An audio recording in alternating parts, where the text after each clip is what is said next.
When does the honourable member propose the report to be considered? Now, Honourable Speaker. Any discussion? Any objection? Approved. The honourable member may address the House on the report.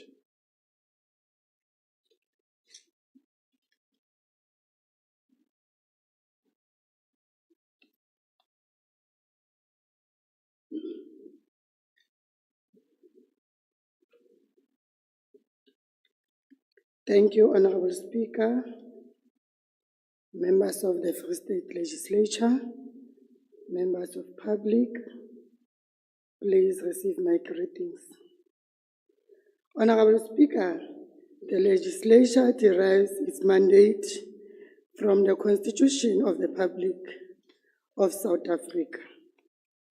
As part of its constitutional obligations, the provincial legislature is tasked with holding the executive accountable, enacting laws, and ensuring public participation. It is imperative that we advocate for good governance, not only within the legislature, but across all spheres of government. The Committee on Budget and Oversight of the Free State Legislature has convened on multiple occasions to discuss the appropriation bill for the Free State Legislature. The baseline budget remains a significant concern.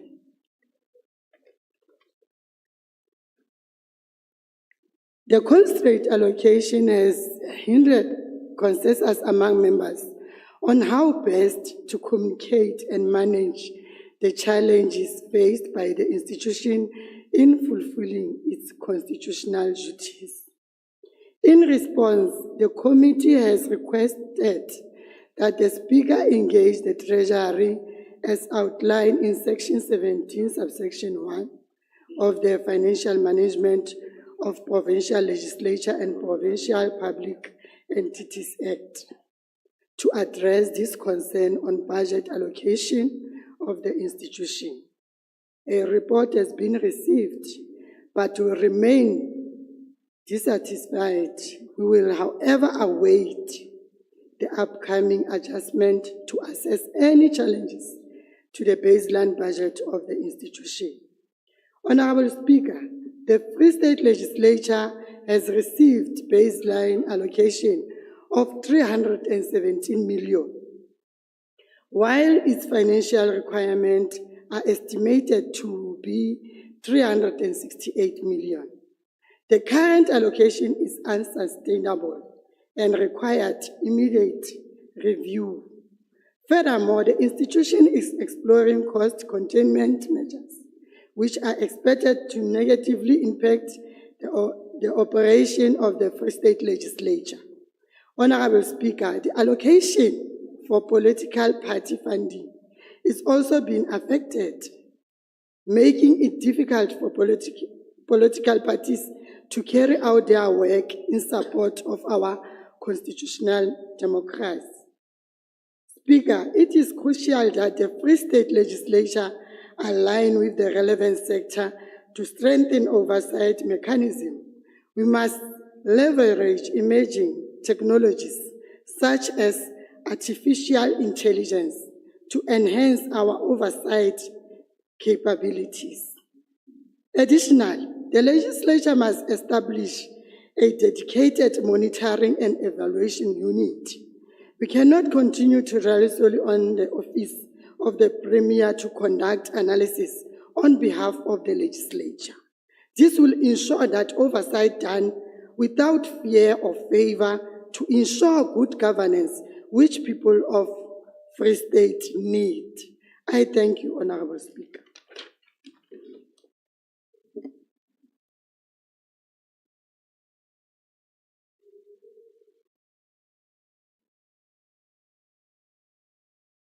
What does the honourable member propose?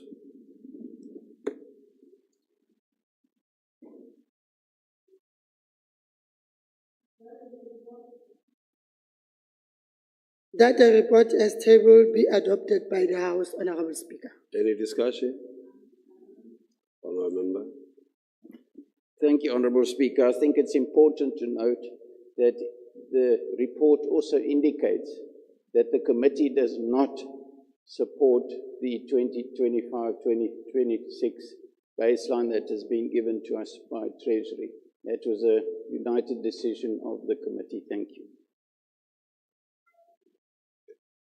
Thank you. That is noted. Any objection? Approved. The report of the Budget and Oversight Committee as tabled is adopted by the House. We proceed to questions for oral reply. Honourable Member, it has come to my attention that all other questions have actually been submitted to members, and then we only have question 4, 9, 12 that should be responded to. The Secretary shall read question 4. Question 4, Honourable J. Mokoena of the Democratic Alliance asks the Honourable MEC responsible for COCTA and Human Settlements, Mr. T. Mokoena. 1, how many VIP and pit toilets are in each municipality? 2, do municipalities make use of independent/private contractors to service pit toilets and septic tanks? If so, which contractors per municipality? Question 3, how much has been A, budgeted and B, spent annually over the past 5 years per municipality for this purpose? Question 4, how were contractors appointed? What is the contract term? And what amounts have been budgeted and spent per contractor? And then the last question is, per contractor, what price is charged per septic tank and per toilet? Honourable Member. Thank you very much, Honourable Speaker. Speaker, we had already indicated that the question is quite extensive. It requires information spanning over 5 years. And we have to interact with DWS and all the municipalities to provide this information. So we request more time, Speaker, to work on the question. As what we have, there's a number of municipalities that haven't responded as yet. So it's work in progress. We request more time on this question, Speaker. Thank you very much. What is more time? Speaker, we're putting pressure on municipalities to respond because on our own, it will be problematic to answer something that is not accurate to the House. We hope within a matter of 2 to 3 weeks, we will have completed the information, Speaker. Thank you. Thank you.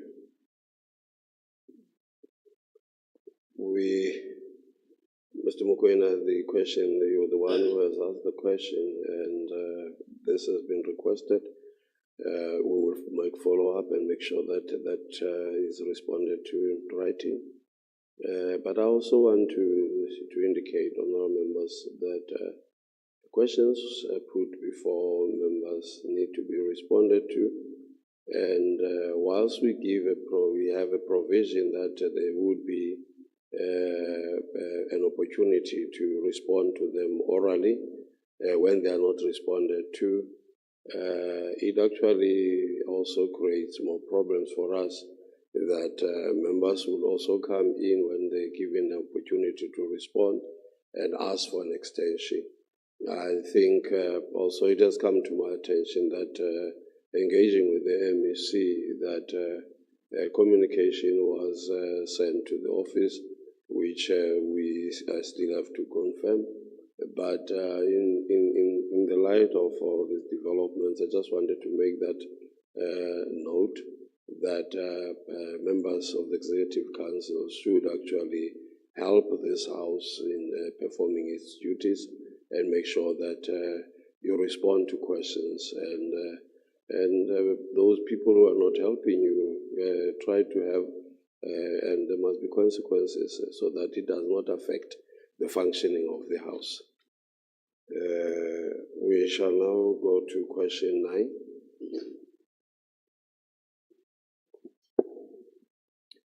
Honorable W. Pretorius of the Democratic Alliance asks the Honorable MEC responsible for finance and Estea, Mr. K. Makume, in view of the recently released second and third quarter 24-25 revenue and expenditure performance report and the low and slow spending by Provincial Treasury under Program 5, referring to the municipal finance management.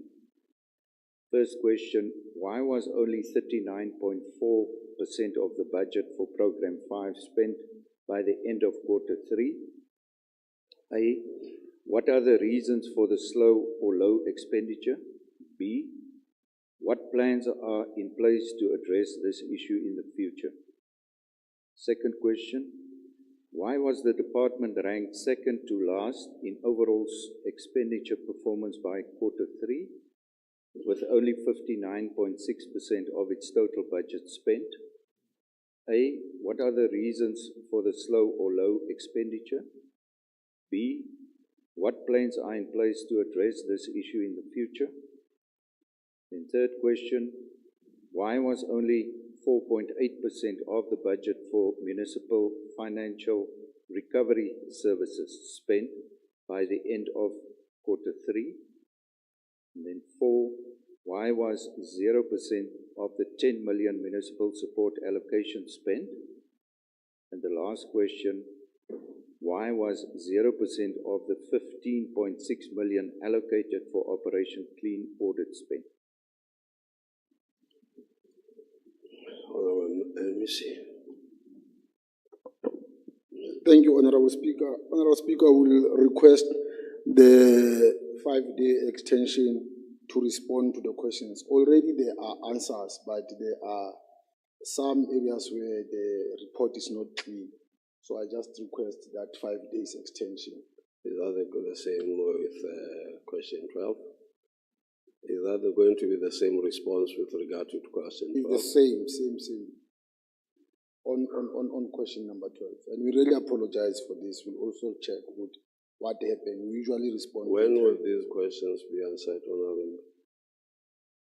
5 working days. By Friday, I think we'll have completed, even before then. Because it's just a matter where there are areas where they wanted to write clean, but I think there was an areas where they write current audit in terms of clean audit. So those are the areas that I'm going to look at. We will give you the 5 working days. Thank you. Other members of the Executive Council, may I really ask you to do everything in your powers to respect the legislature and the members asking these questions. This will be the last time that extension is granted. Any member who has not responded would be forced to respond.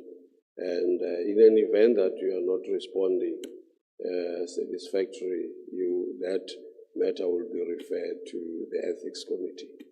So I think that is the only thing that would also help members pull up their socks and make sure that we respond. We welcome you, Honourable MEC Manche. The next time we'll make sure that we don't start without you. Welcome. Yeah.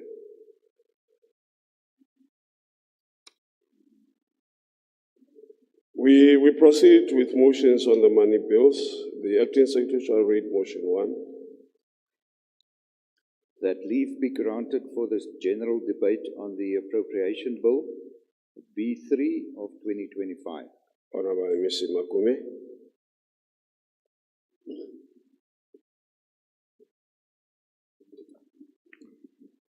I propose that we table the bill. Okay. Honorable Member moves. Any discussion? Any objection? I wish to inform all members that the debate before the House is the general debate on appropriation bill, and that is an open debate. Honorable Mr. Mahlati may now address the House for 10 minutes.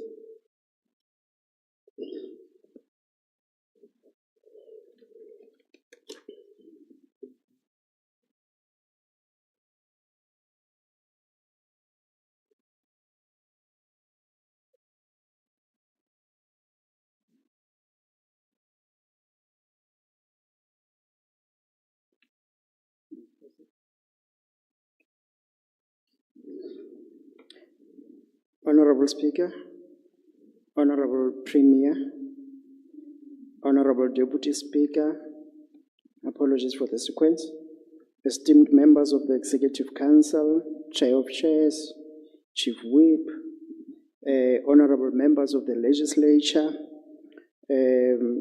beloved people of the Free State, today I stand before you with a heart full of gratitude and a sense of duty as we reflect on the budget allocated to the Department of Health for the upcoming medium-term expenditure framework period.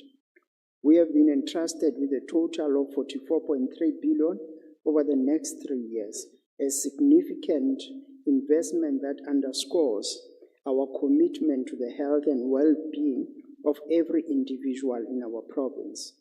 As we navigate through what can be described as a complex, adaptive system of health, we are acutely aware of the increasing burden of disease that we face, the challenges posed by the changing international environment, including the discontinuation of donor assistance from the USA's PEPFAR and other related programs.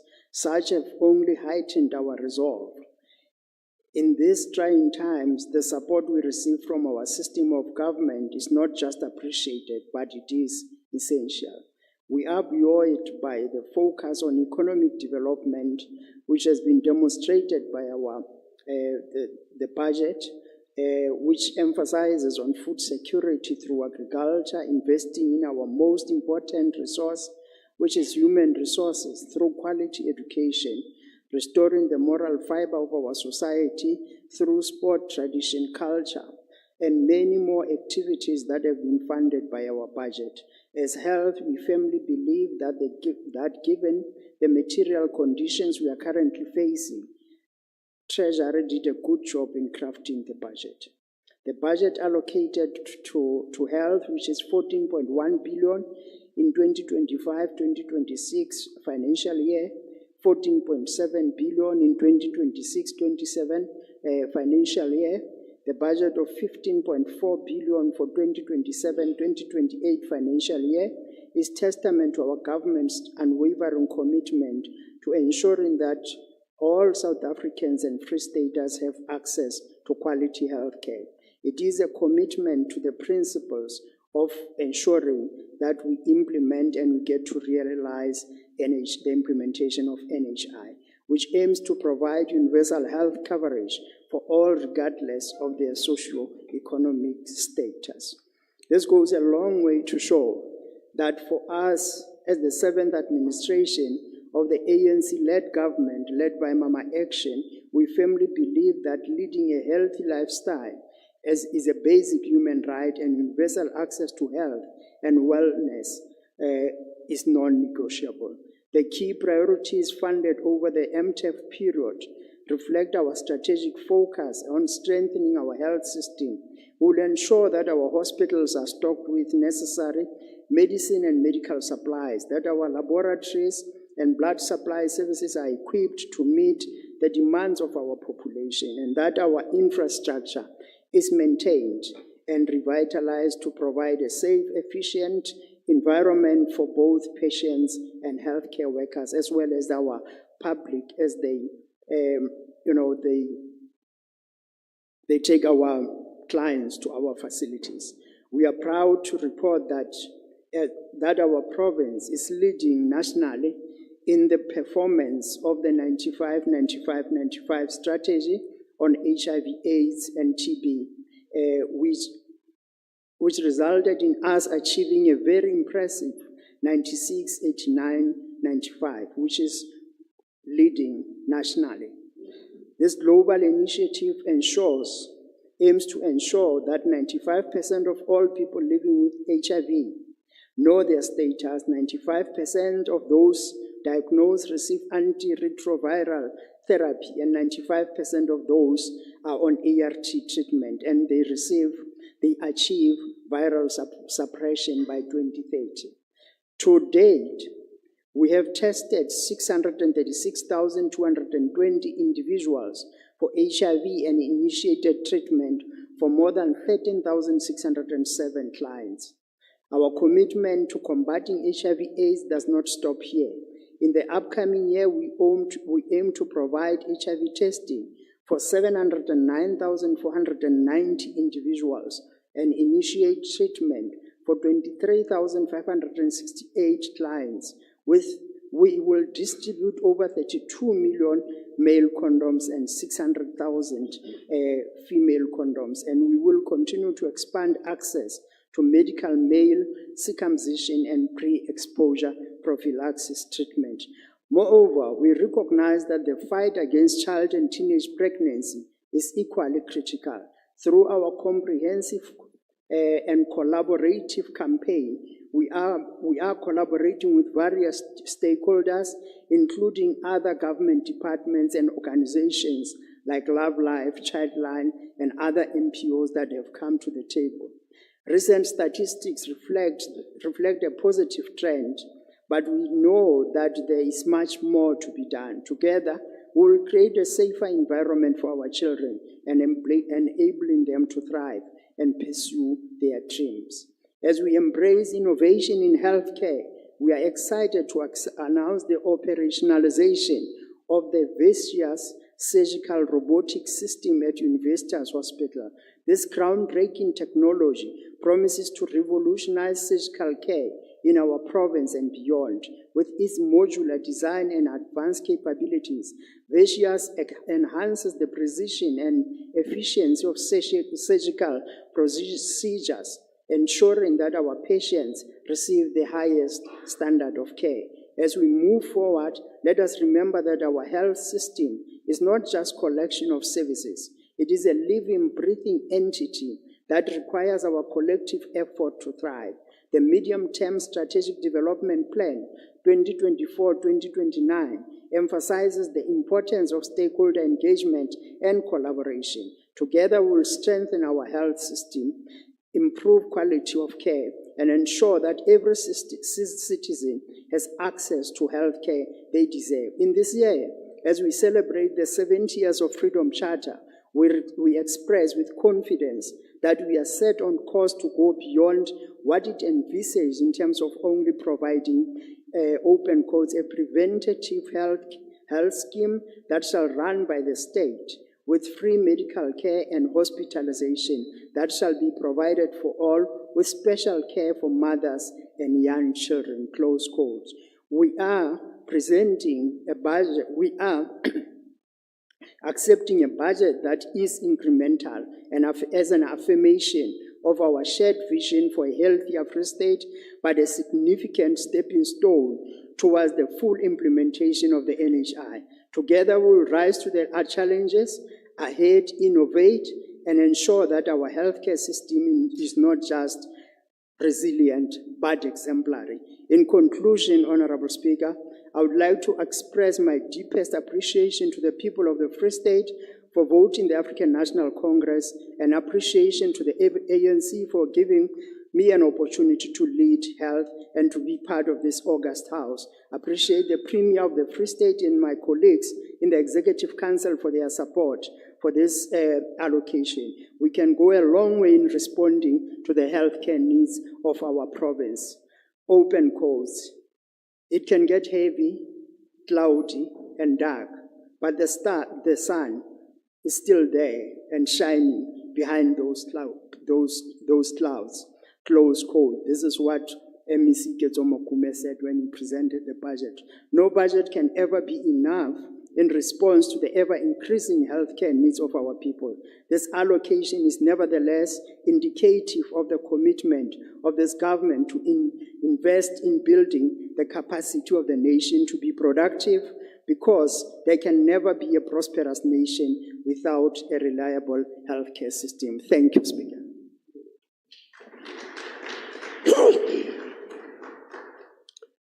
Honorable Klute.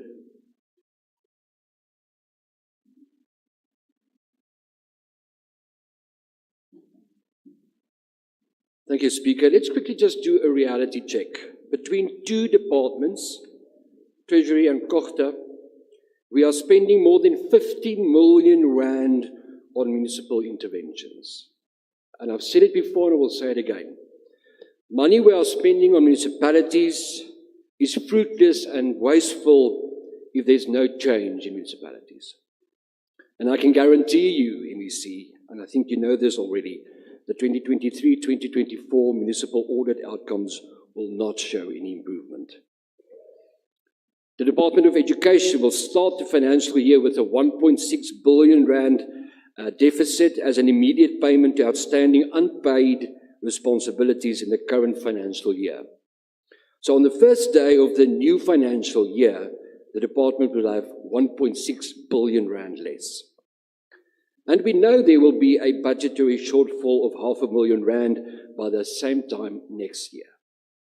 Maybe we've reached a point where we should actually consider zero-based budgeting as a reality. Because then departments will need to justify why it needs money, and we can force them to spend feasible, impactful, and timely. Speaker, through you, MEC, you had the wrong metaphor, I'm sorry. You said, and I quote, "Behind the clouds, the sun is shining, and the sun is always shining and waiting to come to an end."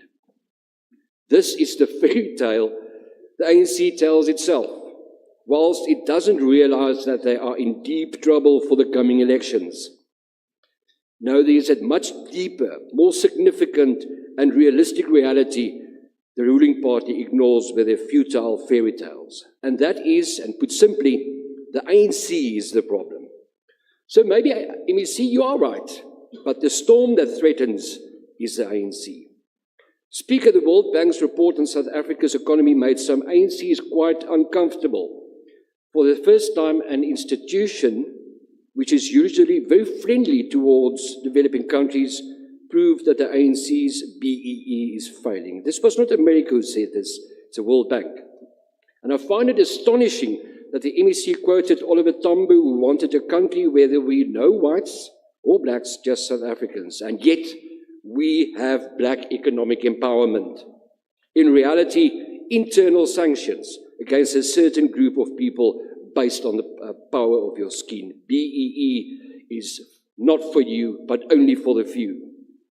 No, MEC, your ANC is a snake that eats itself from the tail, the creature devouring itself in a cage, inescapably doomed. Thank you, Speaker.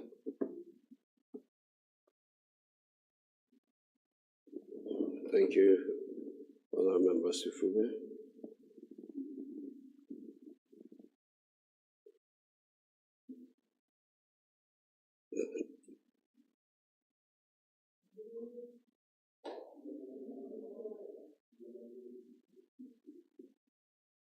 Thank you, Honourable Speaker.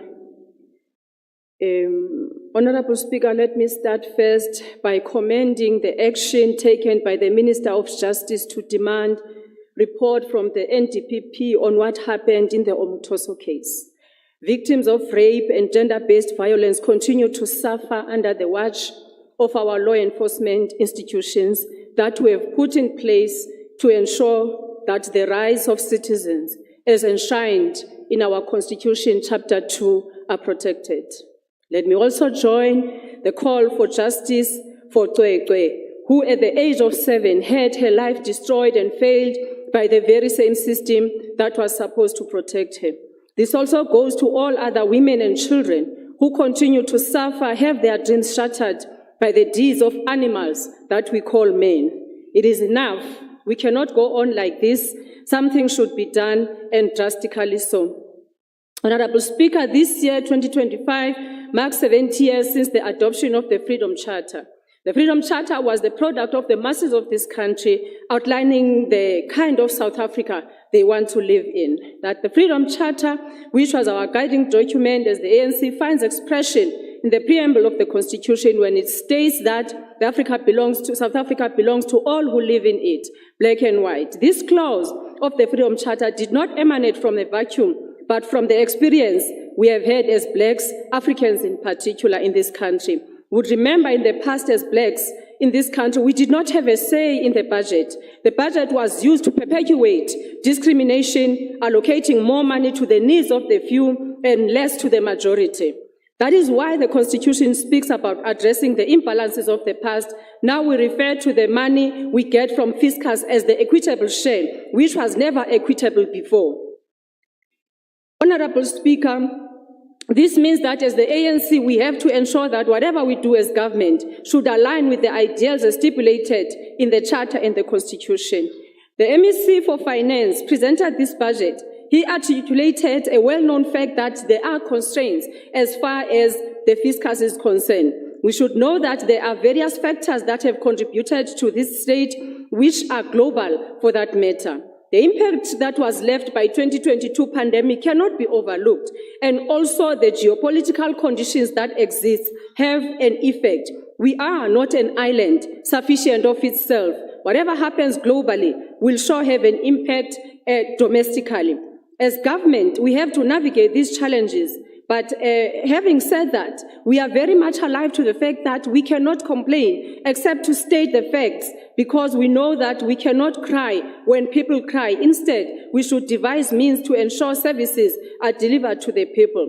This budget is tabled at a crucial time as we navigate these economic headwinds. We are all aware of the rising unemployment, the persistent inequality, and challenges of poverty that confront our people. However, as the MEC has stated, we are not without hope. The budget that is presented reflects our unwavering commitment to building a better life for all, and a commitment deeply rooted in our resolutions as the ANC. The budget focuses on inclusive economy and jobs creation, directly aligns with the priorities we adopted as the ANC and further translated into governmentary priorities. We welcome the investment infrastructure, which is essential for improving service delivery and creating a conducive environment for private sector to invest and create jobs that are much needed to ensure economic development. This echoes the emphasis on strategic infrastructure development that we have adopted as the organization.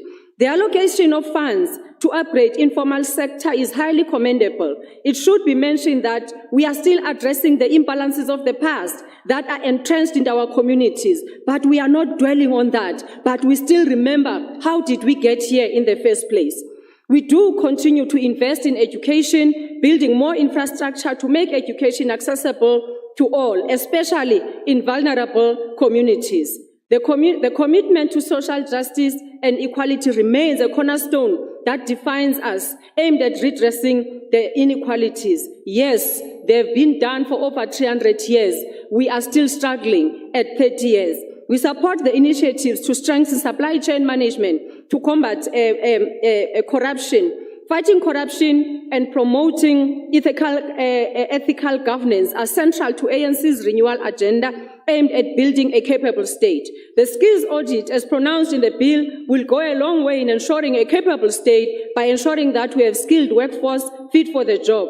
And again, the audit as mentioned by the MEC is not meant to purge anyone, but to capacitate and assure the public servants are qualified to do their jobs effectively. Speaker, the projects and programs outlined in this budget, combined with commitment and dedication, should lead this province to a brighter future. All the departments have the responsibility to contribute to key priorities in their peculiar ways possible. Each department allocated funds for the function will deliver required jobs. Each department allocated funds for their function will deliver required jobs while providing services accordingly to the people. The budget that was presented came after an extensive consultation at the level of the executive through EXCO and Budget Lekgotla, where we deeply discussed the needs of the people of the Free State so that we can deliver what we have promised them during 2024 general elections. I thank you. Thank you. Honorable Pretorius.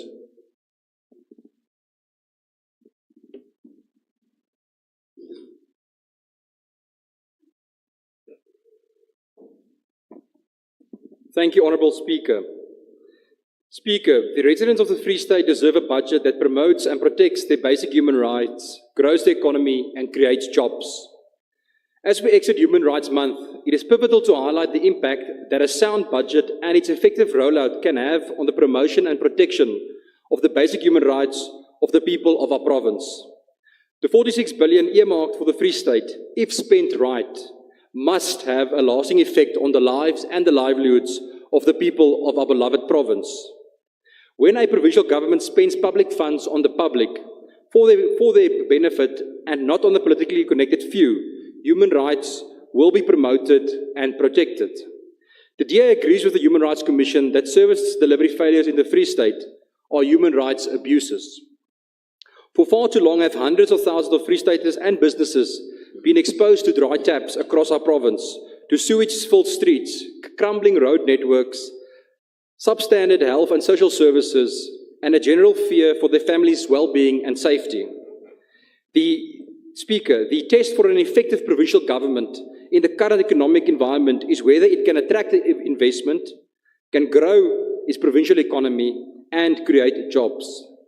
The objective of growth and jobs can only be achieved where there is delivery of basic services in all municipalities across the province, where there is access to quality road networks that link our towns as well as our villages to markets and to people, where there is affordable and reliable public transport, where all have access to public medical care, and people feel safe and secure at home and work and in the streets.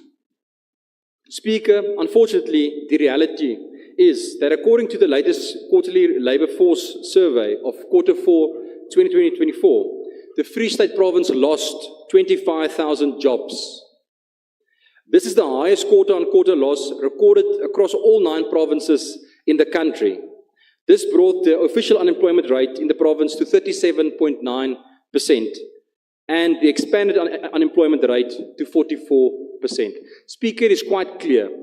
The Free State needs a budget that protects human rights, that delivers jobs, and that creates an economy that grows to better the lives and livelihoods of the people of our province. The true test of this budget and the success of the Free State provincial government will be whether jobs are created or lost over the next financial year. The dignity of our people depend on their abilities to find jobs, and jobs are dependent on economic growth. Economic growth is dependent on investment in the province, and investment depends on sound infrastructure and good basic services. Speaker, as the official opposition in the Free State Legislature, the Democratic Alliance will do everything in our power to hold the executive accountable for achieving economic growth and job creation in the Free State Province. Honourable Speaker, the DA fully supports Honourable MEC Makume's comments during his budget speech that, and I quote, delivering infrastructure on time and within the allocated budgets becomes very critical for growing our provincial economy and creating jobs, close quote. Speaker, in short, infrastructure delivery in the province must be on time, within budget for us to see growth and prosperity. Through you, Honourable Speaker, MEC, we concur. Yet, the proof is in the pudding. It is highly unfortunate that the ANC-run government has repeatedly fallen short in adequately planning, budgeting and executing infrastructure projects across the Free State Province. Although the allocation of substantial funds towards infrastructure maintenance and development is welcomed, such as the 2.4 billion towards provincial roads, the reality is that no amount of money, it doesn't matter how much money we spend, how many billions we spent, will deliver sound roads and other infrastructure if projects are not correctly managed and monitored. It is unfortunate that many infrastructure projects across the province, and this is across various departments, have been left incomplete due to mismanagement, non-payment of contractors, and also due to substandard work by the contractors. I would say that this is flushing millions of rands down the drain, but there is no water in many of our taps to do so. Honourable Speaker, the benefit of spending billions comes down to sound financial management and internal controls within each and every department of the province. We can spend billions, but if we're not spending it correctly and it's managed and evaluated and ensured that the funds reach the people on the ground, it is money down the drain. Speaker, unfortunately, the question remains if each and every rand will be used for its intended purpose, especially noting that the department responsible for the rollout of the 2.4 billion to be spent on roads incurred a whopping 350 million in irregular expenditure in the 2023-2024 financial year, as well as underspent its provincial roads management grant by 104 million rand. It comes down to sound financial management per department. Speaker, similarly, in the previous financial year, the Free State provincial government departments combined racked up close to 1.5 billion in unwanted expenditure, UIFW. That is 1.5 billion that should have been used to improve the lives and the livelihoods of the people of our province. Honourable Speaker, unfortunately, one of the largest contributors to this unwanted expenditure was the Free State's very own Free State Development Corporation, the FDC, which is the province's official development agency tasked with assisting the growing of the economy, development of small, medium enterprises, as well as attracting investment and the creation of much-needed jobs. Speaker, the FDC was the third highest contributor to fruitless and wasteful expenditure in the 2023-2024 financial year in all of South Africa. It was only beaten by Transnet as well as the Gauteng Department of Human Settlements. The FDC outperformed the majority of entities in the country, coming third. Speaker, noting my time is limited, the short and the long is the Democratic Alliance will keep the Free State government accountable for the money that is being earmarked for spending in the new financial year. The Democratic Alliance supports fiscal responsibility, sound financial management, and a budget that enables economic growth and creates jobs in the Free State province. I thank you. Thank you.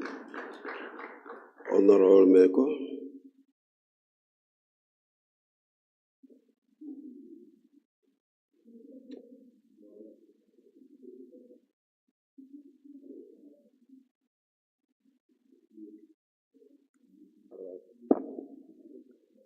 Thank you, Speaker.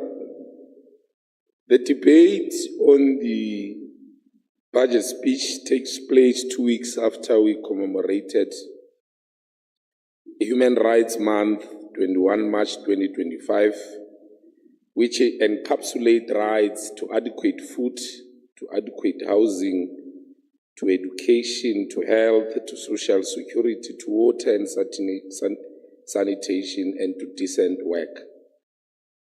The Freedom Charter, the foundation of our Constitution, captures these rights, and these rights are legislated through the Bill of Rights enshrined in the Constitution, which summarily is the right to life, which is the hallmark of our struggle for freedom and democracy.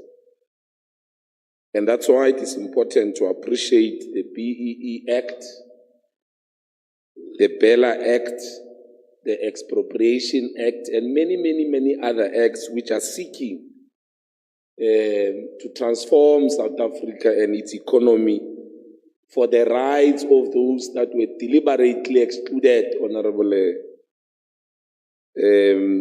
for many centuries, of course, by the DA4 bearers. People who were systematically excluded from benefiting from their own government and the land of their birth simply because of the color of their skin. The ANC welcomes the 2025 budget speech as a decisive intervention that prioritizes job creation, economic growth, and service delivery while safeguarding the hard-won gains of our democracy. This budget is not just about figures and allocations, it is about the lived experiences of the people. And of course, it ensures the economic transformation that remains at the center of governments. This reaffirms the ANC unwavering commitment to eradicate poverty, reducing inequality, and building a better life for all as outlined in the ANC manifesto and the January 8th statement.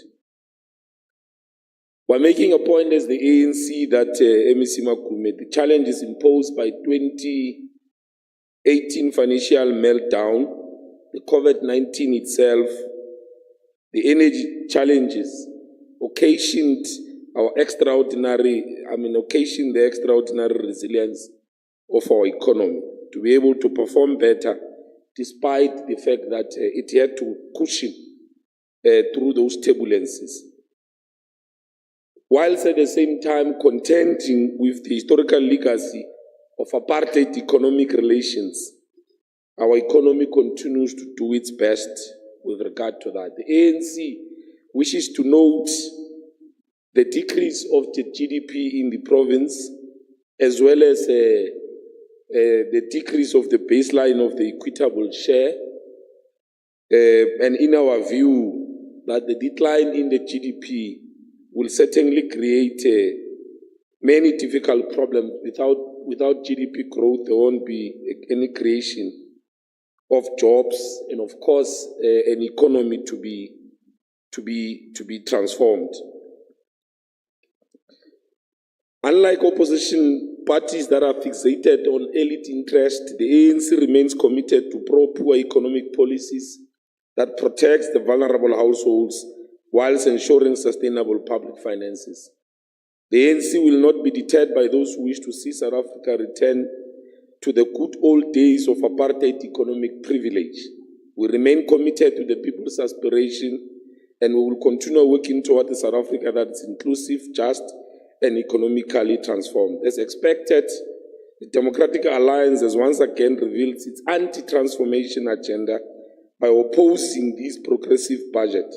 Their opposition is not based on concerns for fiscal responsibility, but is instead a desperate attempt to undermine transformation, protect white monopoly capital, and roll back the democratic gains made over past 3 decades. The DA seeks to use the budget process as a leverage to renegotiate its role within the GNU, not because it has got the interest of the people at heart, but it is determined to advance an agenda that prioritizes privilege over progress. And that's why they are demanding, as a condition, that they want labor laws to be scrapped. They are also demanding in the process that we must reverse all policies which were intended to transform the economy. Honorable Klute, the BEE is intending to reverse the apartheid legacy. Many of you have benefited from your parents. That's why all of you on my left have got farms. It's not because you are wiser or you got them through hard work. It was an ill-gotten inheritance from apartheid. It has got to be transformed so that the entire people of South Africa must benefit. Many of you benefited. Hold on. Yes. Honourable Speaker, on a point of order, we cannot have people standing here misleading the House about members. I don't know of a single member here that has inherited a farm. He must tell us who that person is, because he's making aspersions here on members and trying to pretend that we got something that we don't deserve. It's misleading the House. It's nonsense. There are members on that side who actually got farms for free from the state, and they're not producing any food. Honorable Klute. Chairperson, point of order. If I would like to hear that or see that the honourable member can prove that I own a farm, because he did refer to me. So I want him to prove that I own a farm, because I don't. Thank you. The majority of white people in this country who are owning this economy have inherited it from their families. It's a fact. You can't change it. We are transforming it so that black people can also be integrated, participate in the economy of their own country, and like those who were given by apartheid government, they must also benefit. And that in itself, Honorable Potgieter, is a right that Africans and blacks must enjoy in their country of their birth. Thank you.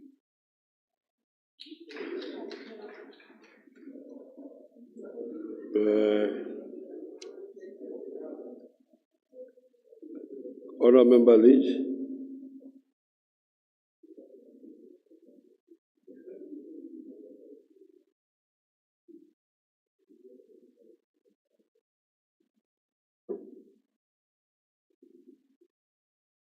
Honourable Speaker, let me start by saying that every child deserves to be safe, and every parent or guardian deserves peace of mind knowing that when they send their child to school, they send them to a place of care and not a place of harm.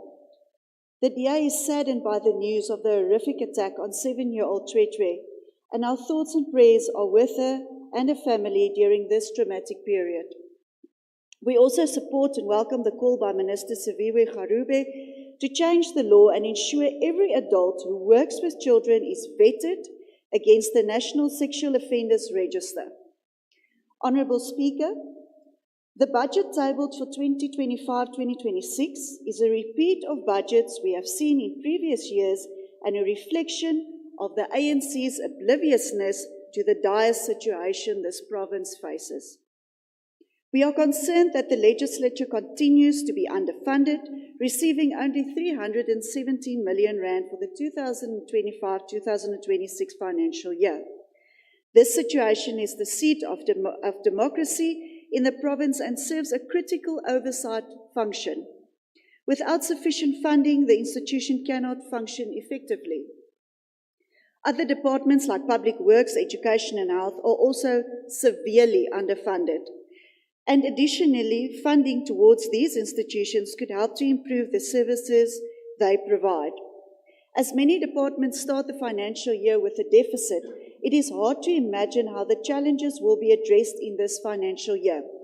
During the last quarter of the 2024-2025 financial year, the provincial government struggled to pay service providers, contractors and third parties such as GEMS, SASH and the Government Employees Pension Fund.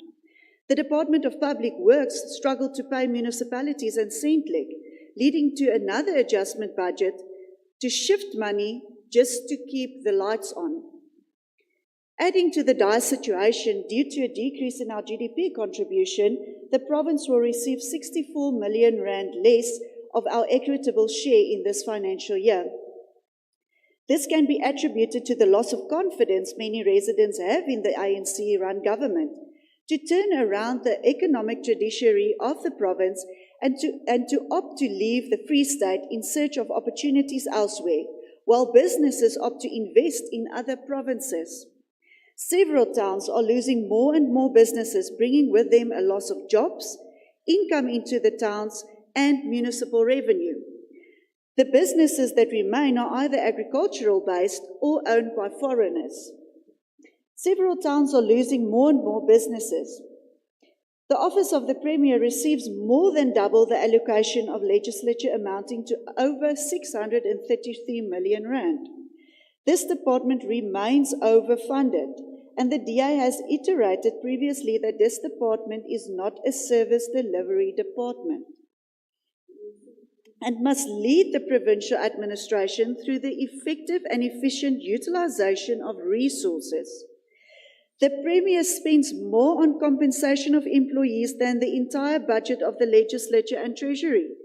The DA is also concerned that 107 million rand is earmarked for community development workers, while there is no report regarding these workers and the province has not seen any benefit from this function in the Premier's office.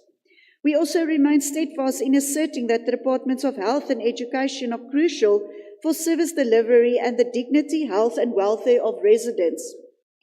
The government must cut unnecessary spending elsewhere and increase allocations towards these departments. There is currently too much allocated for employees in departments. Examples include sports, arts and culture, with 424 million rand of the 666 million rand. The Office of the Premier, where 402 million rand of the 633 million rand budgeted, and social development, where 919 million rand of the 1.3 billion rand is allocated for the compensation of employees. Where employees deliver crucial services to our residents, expenditure on them is justified. But too many civil servants are paid ANC cadres who earn salaries in exchange for voting for and supporting the ANC in elections. These funds must rather be moved to critical service delivery areas like roads, healthcare and education. The DA welcomes the additional investment in infrastructure and personnel restructuring. However, the MEC failed to provide personnel downsizing timeframes or tangible targets for this plan. Treasury must also lead by example when it comes to expenditure. In the previous financial year, Treasury declared a 13 million rand unspent, which should have been aimed at promoting prudent financial management of provincial resources, including municipal financial management. While the municipalities operate independently, it is crucial that Treasury makes more effort to maintain oversight over their allocated funds. Municipalities in the Free State are some of the worst run in the country. Many cannot service their bulk services debt, maintain sewage systems, or provide basic services like water supply and refuse removal. The MEC admitted that municipalities are not performing their core services, but the proposed interventions sound municipalities into compliance with sound financial management and service delivery. The ANC-run government are treading water in the run-up to the 2026 LGE. Honourable Speaker, the budget tabled by the MEC does not improve the economy and unemployment or contribute to a more capable state. Instead, it further entrenches mediocrity in the civil service and actively hinders the economic growth and investment that our province desperately needs. This is not an employment-generating budget. It is another ANC roadblock to our future prosperity, and the DA will not support this budget in its current form. Thank you. Can I see your membership of the ANC? You seem to know too much. Honourable Member Manche.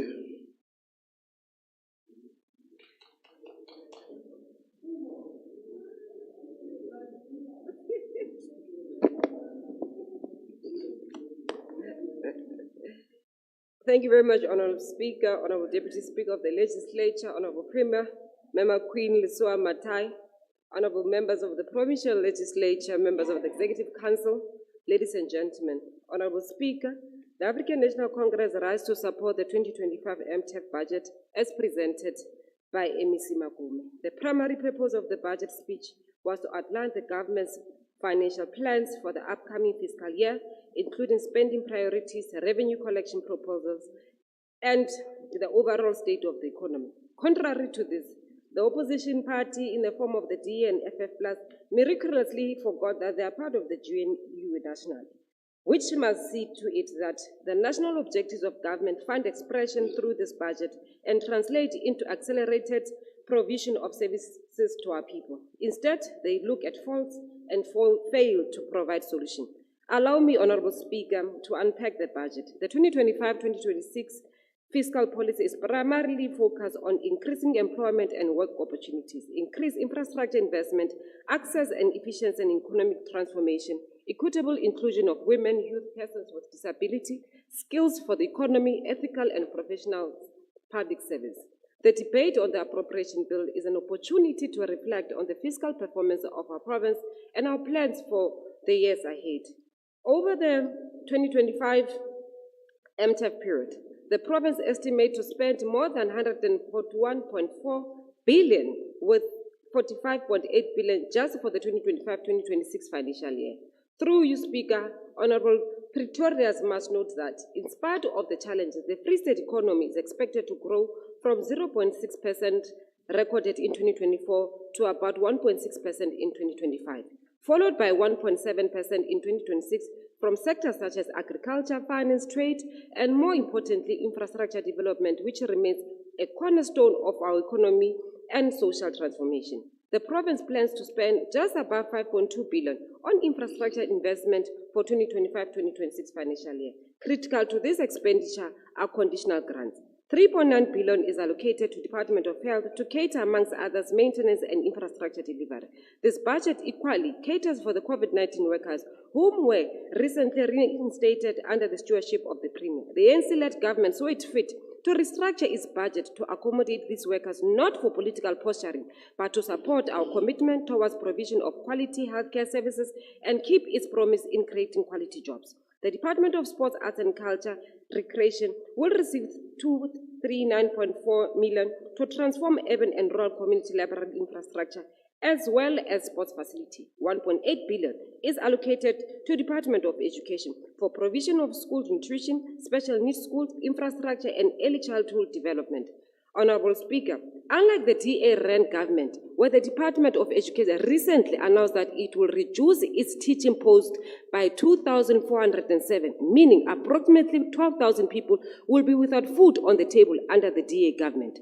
2.4 billion is allocated to Department of Community Safety, Roads and Transport for maintenance of provincial roads and payment of subsidy for bus transport services, including 201 million earmarked for Welisizwe Rural Bridge Program. This clearly indicates that the Free State Province will indeed be a construction site. Human settlement is allocated 991.7 million for the development of sustainable and integrated human settlement as well as upgrading of human settlement. As they make noise about the 50 million returned to the National Treasury by the Department of Human Settlement, they must be reminded of the reallocation of 50 million back to the Free State fiscus through informal settlement upgrading partnership grant. Equally, we must remind the DA that the 200 million was returned to National Treasury by the Western Cape government in 24-25 financial year. As they make noise here, they ought to be reminded. Honorable Speaker, people who live in glass houses should not throw stones. As they speak about under-expenditure and corruption in municipalities, we'll remind them about the Saldanha and Knysna municipalities. They are under the DA. They are both embroiled in corruption scandals. SIU is already on their doorstep, authorized to investigate allegations of corruption and maladministration in the Department of Water and Sanitation. We'll also remind them about the 1.2 billion tender corruption, collusion, and abuse of power by DA Western Cape government officials who manipulated CETA tenders processes.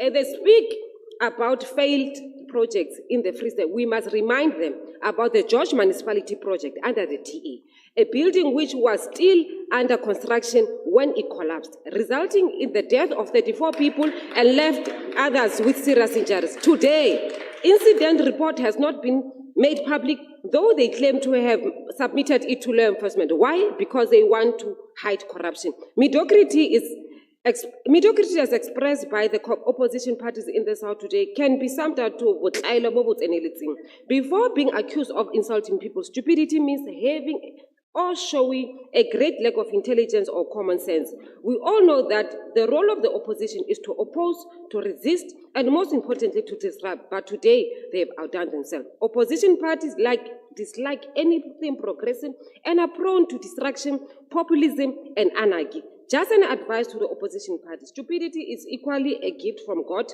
but they must not misuse it. Confidence and stupidity are very dangerous combination, but they often go together. Honorable members of the ANC, we must be patient with stupidity, but not with those embrace it and are proud of it. The opposition party has the right to be stupid, but must not abuse such privilege.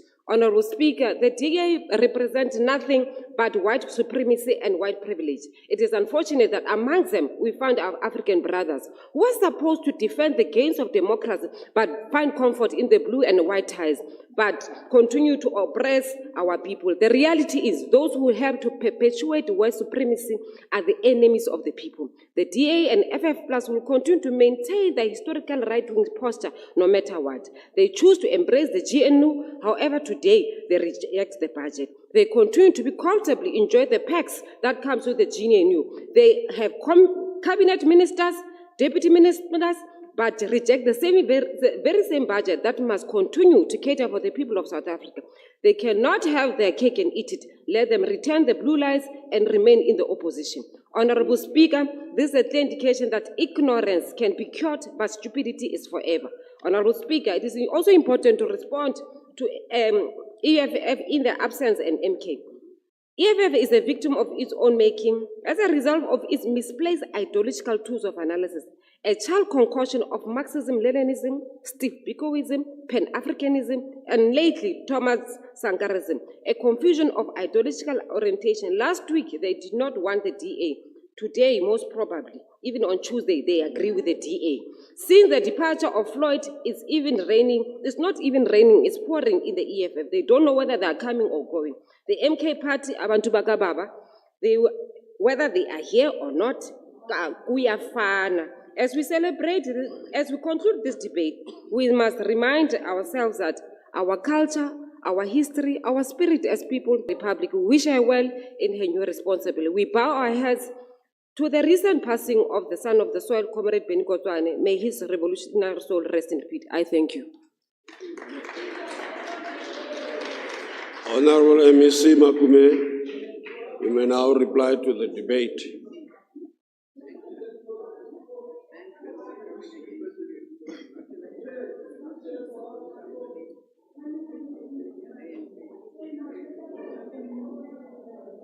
Order. Hey, what is this excitement all about? Honorable Majabu Alula, what is the excitement all about? Pointing a finger does not saying anything. What is the excitement all about, Honorable Member? No, I got very much excited by the presentation of MEC Dibulelo, Honorable Speaker. She was on point. So your excitement is disturbing the member here. Thank you. MEC?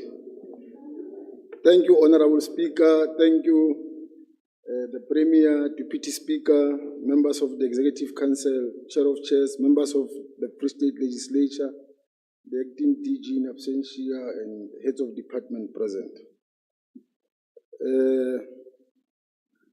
Honorable Speaker, I think it's important to explain our role as an ANC-led government and the difference between us and the opposition.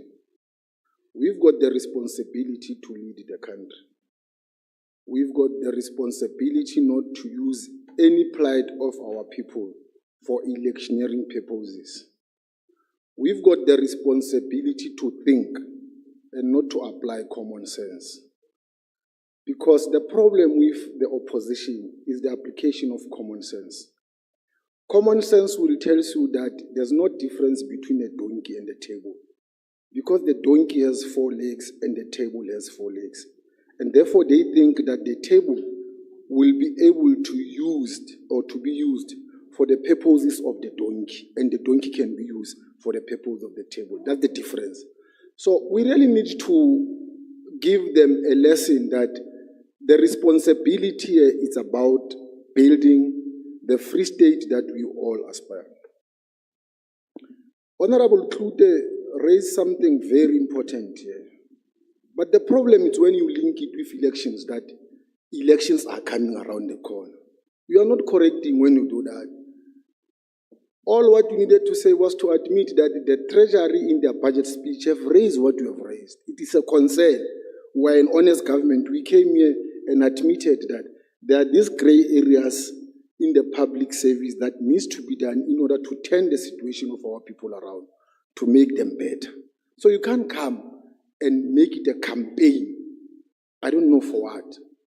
The second thing, you have also raised the issue about a budget that is not friendly to the poor. And this was also raised by many people here on my left-hand side. Let me remind you that you are the least of those that can tell us about a budget which is really friendly to the poor. You have more than many times rejected many policies that are trying to uplift the standard of the poor. Let me remind you that it is the DA and EFF today who proclaim that the budget is not friendly to the poor, who rejected, firstly, the Land Expropriation Act number 13 of 2024. It is important to reflect on the facts and record of these parties. They have repeatedly rejected policies that were specifically designed to uplift and empower the poor of our country. For example, they rejected this piece of legislation about land, a vital piece of legislation that could have provided the majority of South Africans, particularly the poor, who have long been excluded from land ownership, the opportunity to claim their birthright the land that was unjustly taken from their ancestors. You may name a number of economic activities you want. Those activities must take place on a land. And the majority of this country, they don't have the land. And we are really denying them to have that land. That is why you rejected that policy. Part of the economic growth, it should be about to ease the standard of living of our people. The question that I will ask you is, why did you therefore reject the National Health Insurance Act of number 20 of 2023? This is a transformative policy aimed at ensuring that South Africans, regardless of their income and background, will have access to quality health care services. The NHI will have allowed the poor to access primary health care for free, and most importantly, it will have improved services even in private hospitals. But these parties turned their backs on the initiative, denying the poor for the opportunity for the better health outcomes. Lastly, let us also remind you that you were also on the forefront rejecting the Basic Education Laws Amendment Act, number 32 of 2024, a set of reforms that will have ensured that children from disadvantaged families, regardless of their race, language, gender, or cultural background, could have access to a better education. This better education will enable them to be independent. And being independent, they will be able to participate in the economy of the country. And that will ease the burdens of not becoming the poor. Yet, UDA and EFF rejected that policy. This was a critical step in providing equal opportunities for all, especially for the poor who have been left behind by an education system that was designed and often perpetuates inequalities during the apartheid era. But once again, these parties chose to stand against these things.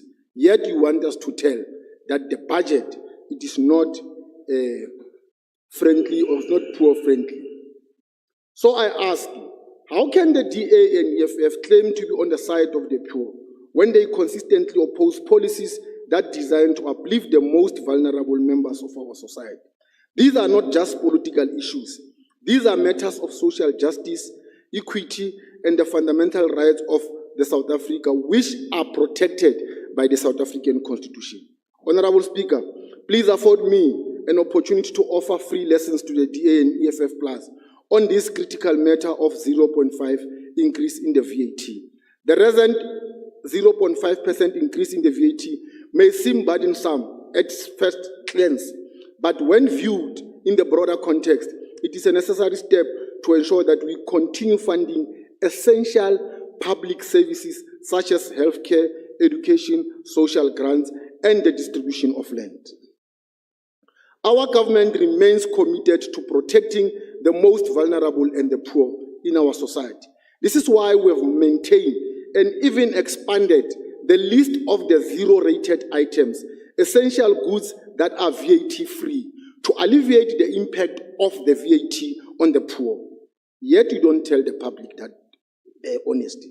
Honorable members, the following items remain VAT-free to ensure that basic needs are met without placing an additional financial strain on the low-income households. The brown bread, maize meal, rice, the dried beans, vegetables and fruits, pilchards and sardines, milk, eggs, and dairy products, just to mention but a few. The increase in the VAT is not aimed at burdening the poor, but rather ensuring that we have the revenue to sustain and improve public services in South Africa and the province, continue to expand the social grants, healthcare services, and infrastructure development, all of which require funding. Without sustainable revenue, these programs will be at risk. Honorable members, I must appreciate the positive criticism from my colleagues in the Executive Council for the advancement of the province, as well as the strategic leadership provided by the Premier. The process of crafting and recommending this budget has been far from easy. It required us as the Executive Council to make tough, sometimes uncomfortable decisions to ensure we remain fiscally responsible while striving to meet the growing demands of our province. Honorable Leach, let me also educate you for free that there's a difference between the Premier's office and the Department of the Premier. That in the same way, the presidency in the olden days used to have the Commission of Monitoring and Evaluation. Today, they have a ministry, full ministry, that is dealing with that. So you can't undermine the office of the Premier for the mere fact that maybe you might be undermining the office of the Premier. The department has huge responsibilities. Equally so, they are responsible to monitor and evaluate all the departmental, including municipalities, after the consultations with our AG, that the Premier has that responsibility as an executive function to monitor those things. We have worked tirelessly as well as diligently to prepare this budget in alignment with the key objectives outlined in the medium-term development plan, with a clear focus on advancing economic growth, social development, and the well-being of our citizens. I would like to acknowledge the difficult work undertaken by the Portfolio Committee on Finances in thoroughly debating and deliberating on the appropriation bill. Their dedication, expertise, and commitment to ensuring that the bill accurately reflects the financial needs of our people and of our province.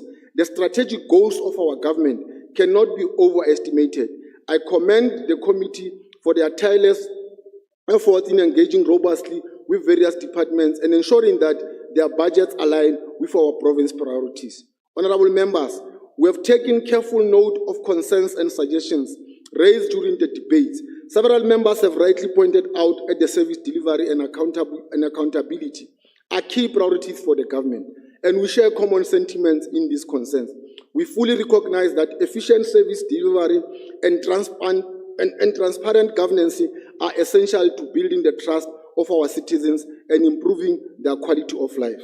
One of the most pressing issues raised was the need to address inefficiencies within our departments and managing resources effectively, but also ensuring that service delivery is maximized across all sectors. We will continue to identify and address inefficiencies in the system. Furthermore, honorable members, we also recognize the importance of accountability in the management of the public funds. We are aware of the calls for greater transparency in the allocation of the spending of resources, particularly in the departments with large budgets. The Provincial Treasury will continue to work closely with all departments, including the legislature, to ensure that financial management is in line with the highest standards of accountability. We are committed to ensuring that funds are not only properly allocated, but are spent efficiently and effectively, delivering tangible results for our people. Honorable members, while we recognize that there are challenges in ensuring that all objectives are met, we are steadfast in our commitment to improving the lives of our people of the Free State. We are hopeful that things will change.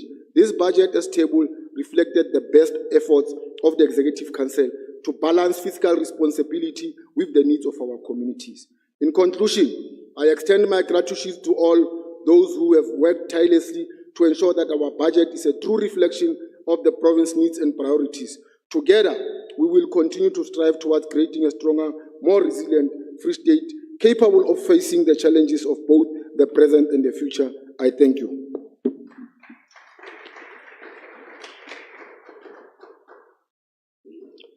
We now proceed to motion 2. The acting secretary shall read motion 2. That leave be granted for the House to elect Honorable Thabo Meko as the chairperson of the Commonwealth Parliamentary Association, Free State Sub-Branch, in terms of its constitution. Honourable members, I wish to inform the House that I received only one appropriately completed nomination form electing Honourable Thabo Meko as the chairperson of the Commonwealth Parliamentary Association, the Free State Sub-Branch. Honourable Chief Whip. Speaker, I move. Any objection? Approved. None.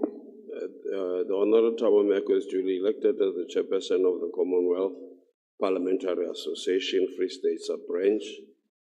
We now proceed to motion 3. The acting secretary shall read motion 3.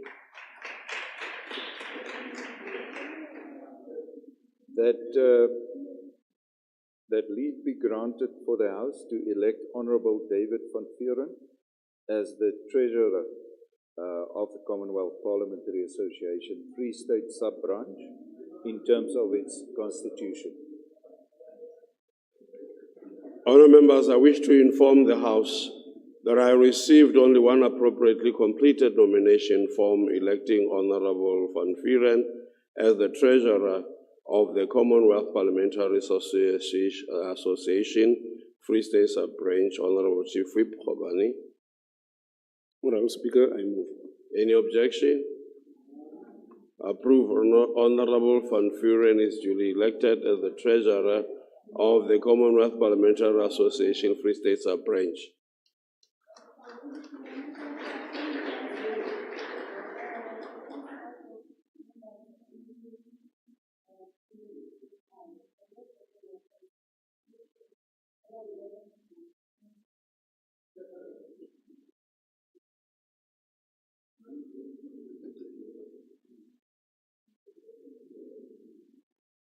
Yeah, the only person who's not allowed to clap is the one who came late.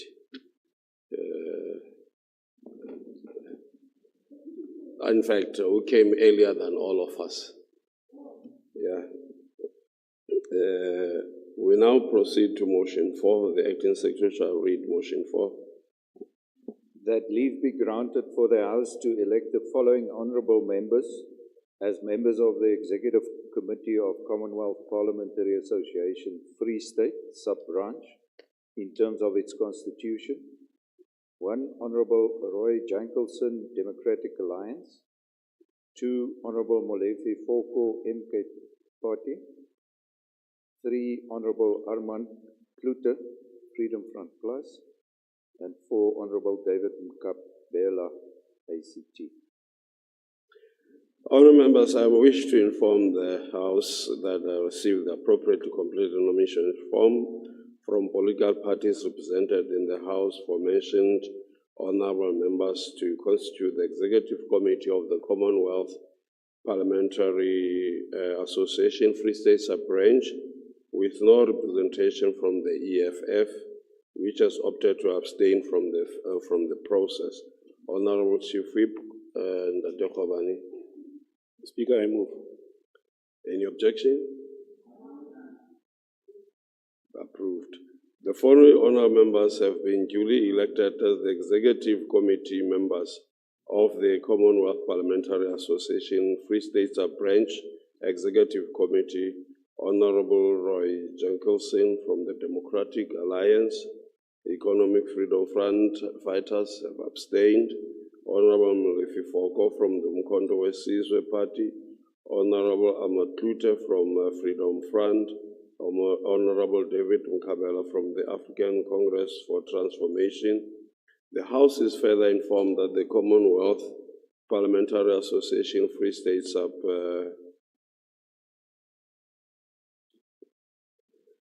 Sub-Branch Executive Committee will be constituted by the above elected members and the following office bearers as per Section 8, Subsection A and Subsection B of the CPA Free State Sub-Branch Constitution. The Speaker as an ex officio President and the Deputy Speaker as an ex officio Chairperson of Commonwealth Women Parliamentarians. Members of the Steering Committee of the CWP are all the 4 women from political parties represented in the Free State Legislature. We proceed to the Speaker's debates, honourable members.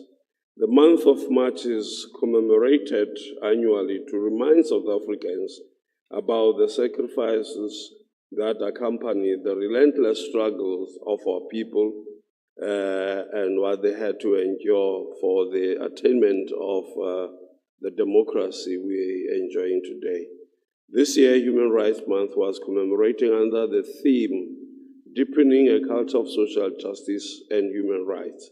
I wish to inform the House that as agreed by the Multi-Party Whips Committee, the time allocated for the debate shall be 60 minutes. However, due to time limitation, the multi-party whips committee agreed to allocate an extra 1 minute each to Freedom Front Plus, MKP, and ACT. I'm now calling upon Honorable Deputy Speaker Mamundungane to debate.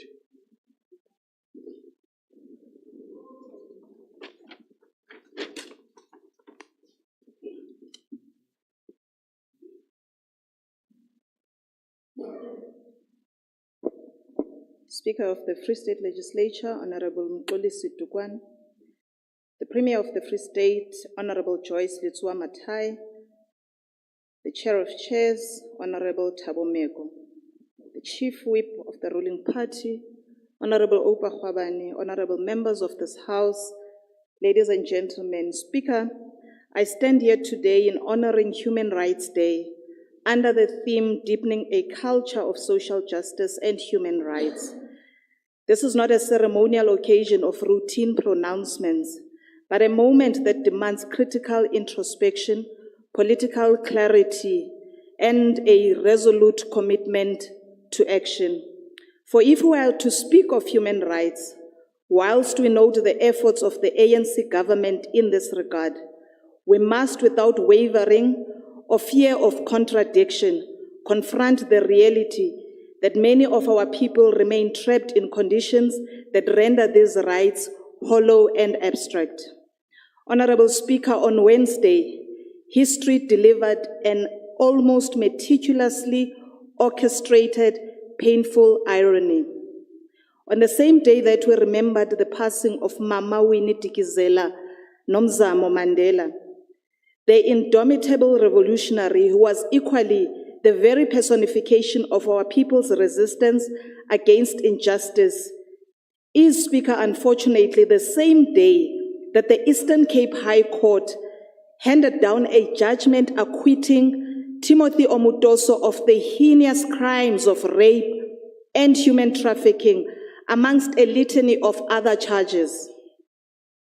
As a point of departure, it is of importance that we acknowledge and respect the outcomes and pronouncements of our courts and all constitutionally affirmed processes, and further appreciate our responsibility to protect the independence and credibility of our judiciary.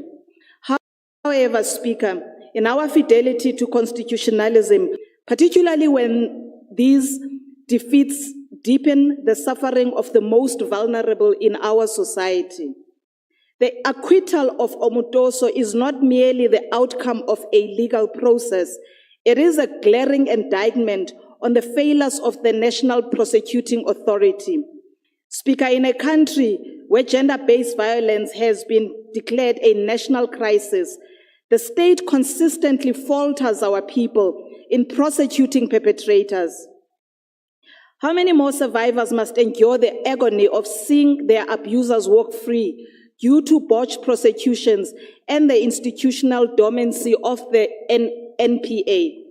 Speaker, statistics tell us that more than half of all the women murdered are killed by an intimate male partner.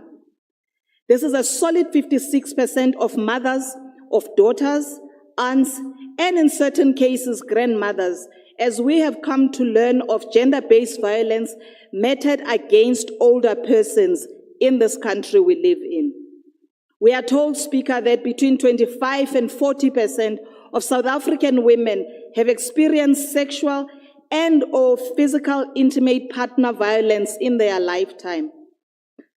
But of the numbers, Honorable Speaker, the most numbing and devastating is that only 8.6% of rape cases are successfully convicted, meaning out of every 100 victims, less than 10 will get justice in the current status quo.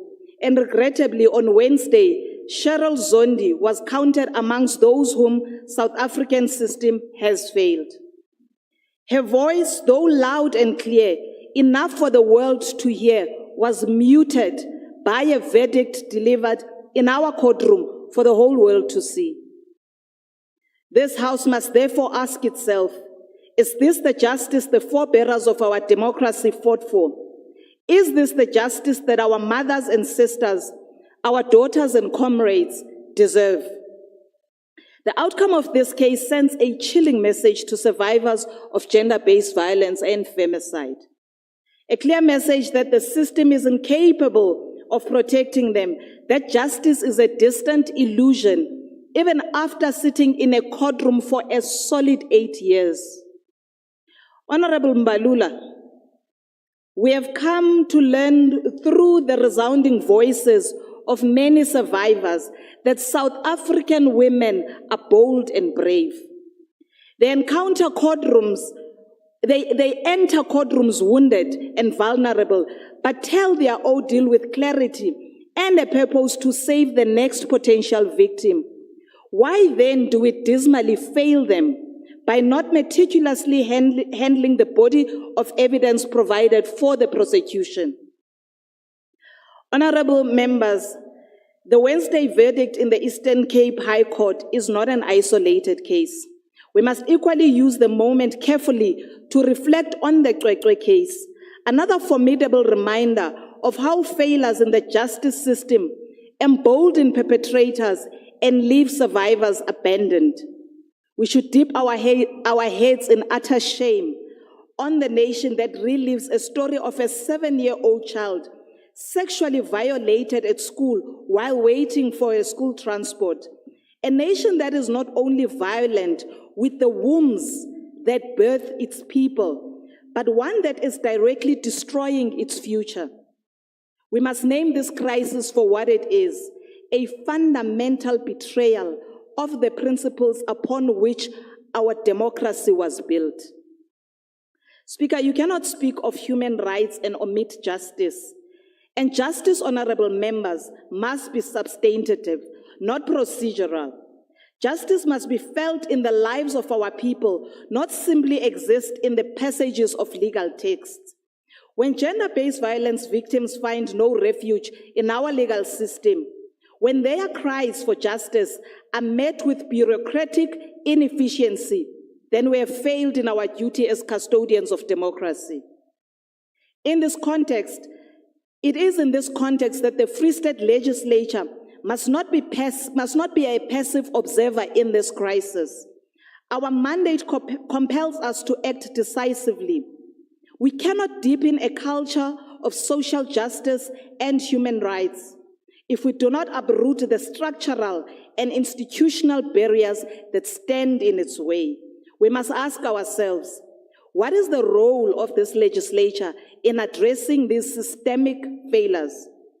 Our duty, therefore, must begin with holding our safety officers and prosecution authorities accountable for the failures through our oversight role.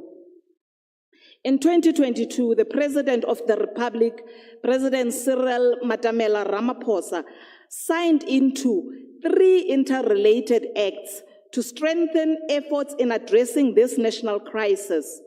The Criminal and Related Matters Amendment Act 12 of 2021, the Sexual Offences and Related Matters Amendment Act 13 of 2021, as well as the Domestic Violence Amendment Act 14 of 2021. Speaker, these acts will remain mere pieces of legislation if we don't play a deliberate and active role of holding implementers accountable. Our presence through oversight and foresight should directly translate into accountability. It is us who must ensure that the law enforcement agencies and the judiciary receive continuous political oversight so that we can say without hesitation that justice is being served. We should not forget that we are policy-driven, and we have an added responsibility to ascertain that these policies are at work in the lives of the ordinary South Africans. This legislature cannot be complicit in a system that allows rapists and abusers to walk free while survivors are condemned into a lifetime of psychological imprisonment. There must be a clear and urgent legislative intervention to bolster capacity of police services in handling GBV cases, ensuring that investigators are thorough and that the perpetrators of violence face the full might of the law. Xexo's mother spoke boldly as an officer of the law herself about how one of her fellow counterparts in Matatiele failed to properly capture her daughter's statement when the case was reported. This is but one mother who was able to give her daughter a voice. But we have no count to the number of men and women in uniform with limited capacity to put the violation of the victims into context. In our work, honorable members, as legislators, it is important that we enact laws that advocate for survivor-centered justice, one that protects, empowers, and restores dignity. This means strengthening victim support services in and out of our courts. Coupled with that, we should look at expanding access to sexual offences courts and ensure that survivors of GBV do not have to relive their trauma in environments seemingly designated to protect their perpetrators rather than their survivors. Members, we seek not to lament. Our task must be to act. The African National Congress and all progressives have historically and at present continue to be at the forefront of championing human rights as an extension of our national democratic revolution. Human rights can therefore not be theoretical. They must find expression in the lives of the most marginalized, being the women, being the children, being our older persons, the poor, and of course the dispossessed. Honorable Speaker, it is time for this House to rise to the occasion. It is time for us to demand with unwavering conviction that the justice system serves the interests of its people. It is in this moment that we should deepen a culture of social justice, not through rhetoric, but through tangible legislative interventions that protect the vulnerable and dismantle the machinery of gendered violence. Let this legislature be remembered not as a silent witness to injustice, but as a battleground where we fought relentlessly, unapologetically, and decisively for the human rights of all. I thank you.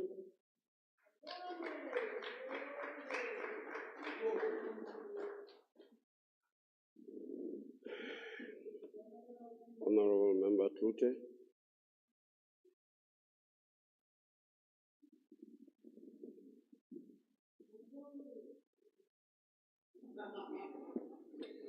Speaker, there are constitutional provisions or assurances. These are the rights we refer to, which the state has a responsibility to secure to our citizens. And then there are the constitutional realities or the constitutional realitas, that which is experienced as a reality. And when there's a disparity or a gap between the provisions and the reality, the rights of the constitutional provisions are actually nullified. In fact, one can argue then that we can even rip out or tear out some pages of the Constitution. So let's look at the constitutional reality of the Free State. In the 2022-2023 financial year, municipalities in the province underspent conditional grants for key infrastructure projects worth 539 million rand. That's R500 million due to ineffective contact and project management and a lack of monitoring, resulting project delays and slow service delivery. Repeatedly, courts have emphasized the importance of municipalities to fulfill their constitutional duty to provide basic services. But it appears, whilst the judiciary is essential in holding municipalities accountable, that's only a constitutional assurance and not a constitutional reality. And then there's the damning report by the Human Rights Commission. The Governance Committee will pretty soon also deal with. So let's look at some issues in this report. First, and I think the most significant moment in the public hearings conducted by the HRC was when it was asserted that there are no human rights violations, as was stated by a Kochta representative at the inquiry held in March. Kochta is not without sin as well. And this is what the HRC says. In fact, it found that the provincial department is not adequately fulfilling its obligation in terms of Section 154 of the Constitution and the Municipal Systems Act. Kopanong local municipality was found to be violating residents' rights to access to water. Mitsimaholo in violation of National Water Act. And so the list continues. Mangu Metro Municipality, 4 sections of the Constitution being violated. This is under the ANC's watch, Speaker. This is a constitutional reality residents experience every day. The ruling party dare not stand today and try to tell a good story to the residents of the Free State. Thank you. Thank you.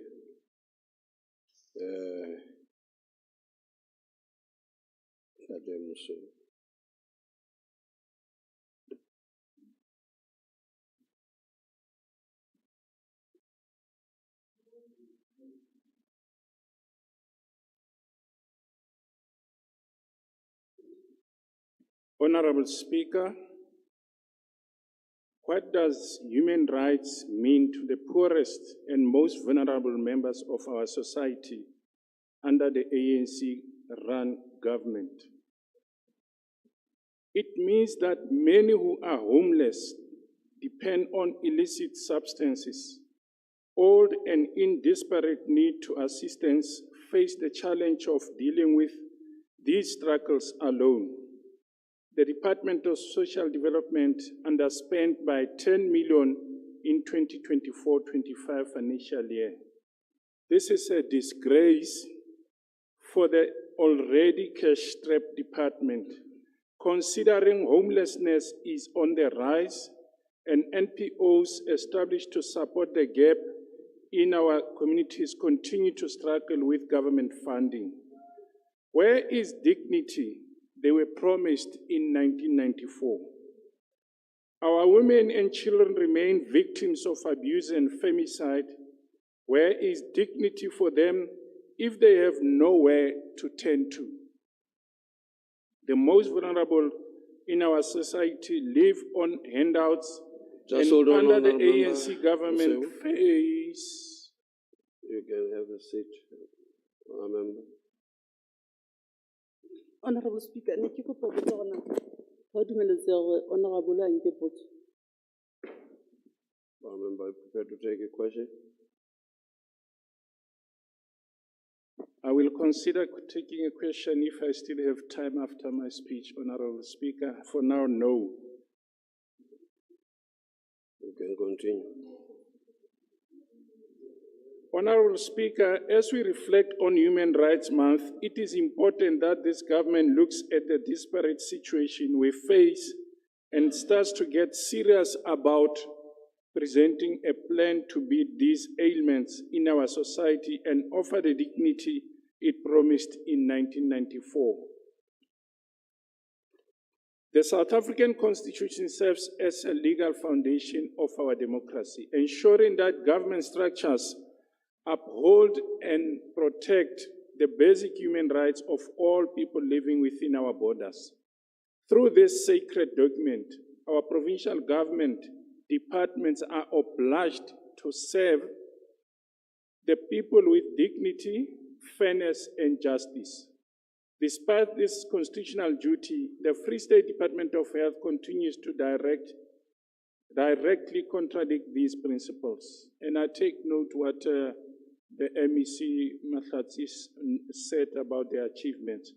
Through its systems and actions, it persistently violates the rights of patients and the very communities it is meant to serve. The most glaring example of these violations is the poor quality of healthcare services in clinics, hospitals, and across the province. As a result, the department fails to uphold basic rights noted in the Constitution, including the right to equality, human dignity, the right to life, freedom of association, and access to healthcare services. Communities throughout the Free State province have not voiced their frustration over the poor quality of service in healthcare facilities. Reports from patients indicate alarming issues. One of the most concerning being the attitude of healthcare staff. A recent survey conducted at a clinic in Bloomsbury revealed that some 41% of patients experienced friendliness from staff. I repeat, a recent survey conducted at a clinic in Bloomsbury revealed that only 41% of patients experience friendliness from staff members. This raises an important question. What about the majority? Where does this leave those who are already vulnerable and in need of care? Furthermore, there are troubling cases of discrimination within these facilities. Patients have reported being treated unfairly based on their line of work or personal associations. Such treatment is unethical and direct violation of their constitutional rights. Beyond these failures, the shortage of staff in Free State healthcare facilities further deepens the crisis. According to Section 27, subsection 3 of the Constitution, the state must take reasonable legislative and other measures within its viable resources to progressively realize the right to health care. This means it is the department's responsibility to ensure that healthcare facilities are adequately staffed. Yet, the reality is that many clinics and hospitals lack sufficient personnel, resulting in limited access to healthcare services and, in some cases, outright denial of medical treatment. How does the department expect to protect the rights of patients under such circumstances? Even more concerning is that despite the high staff shortages, for example, the alarming psychologist to patient ratio, the department continues to neglect the rights of healthcare workers themselves, a direct violation of Section 23 of the Constitution. What measures are being taken to ensure that the Free State Department of Health fulfills its constitutional obligations to its employees?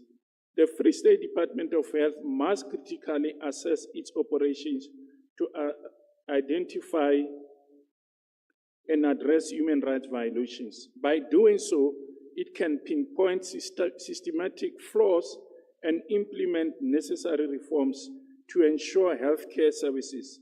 This will ensure that the department protects the rights of patients and communities in need of medical care. The department protects the rights of care staff, and the department operates within the constitutional framework.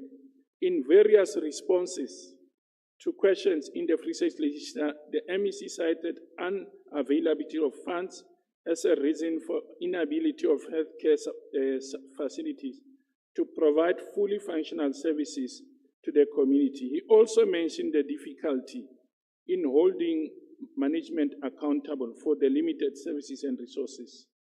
It is deeply concerning. Oh, my time is up. Sorry, MEC, I won't be taking your question. Thank you. Honorable Speaker. Thank you. Honorable Mukwena.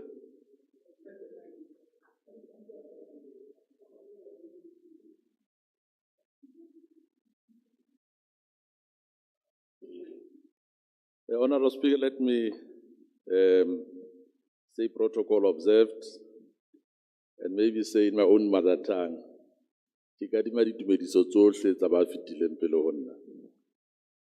Honorable Speaker, on the 21st of March 1960, 750 shots were fired. 250 people were injured. 59 lost their lives in Shabelle.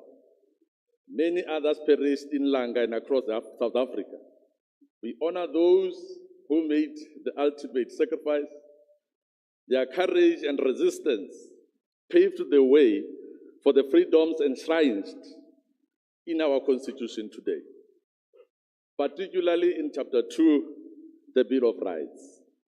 Yet, as we commemorate their struggle, it is disheartening, Honorable Speaker, to see how far we are from their vision.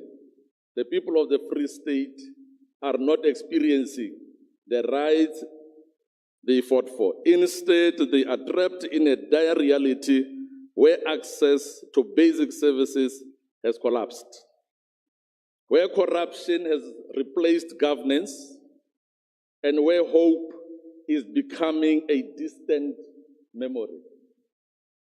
Speaker, in 1994, our people had hope.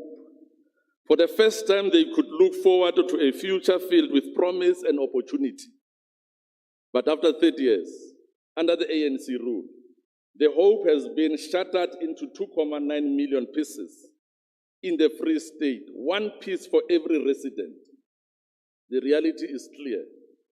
The administration has failed to deliver on the ideals of social justice and human rights. Let us be brutally honest. The current administration cannot and will not save the Free State. The ANC government, the government's record in upholding the human rights of our people is abysmal. They have offered empty promises, but reality tells a different story. Honorable Speaker, let us quickly deal with the question of water in the Free State. In many parts of the province, water has become a privilege instead of a basic human right. People of Kwakwa enjoy days without a single drop of water in their taps. In Makwani, Pereng, Jwalaboholo, Pahameng, at Mabulela, taps are dry, while the government officials are making excuses. In Mashai, where I come from, since 2019, residents have been denied 24/7 access to water. Instead, they are rationed just 3 hours in the morning. How can we speak of dignity when people are forced to queue for water like we are still in the apartheid era? The government's record has indisputably bad. This is not a matter of inconvenience. It's a matter of survival. Water shortage does not only impact households. They cripple businesses, destroy agricultural production, and threaten livelihoods. The lack of intervention in fixing water infrastructure is a testament to this government's incompetence. While officials sit in air-conditioned offices, people in the rural areas are forced to drink from contaminated rivers, dams, and streams, sharing this water with animals.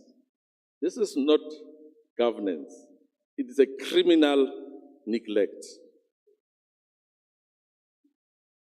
Honorable Speaker, let me quickly deal with the question of policing. Crime and policing in the Free State, or the statistics thereof, are harrowing story.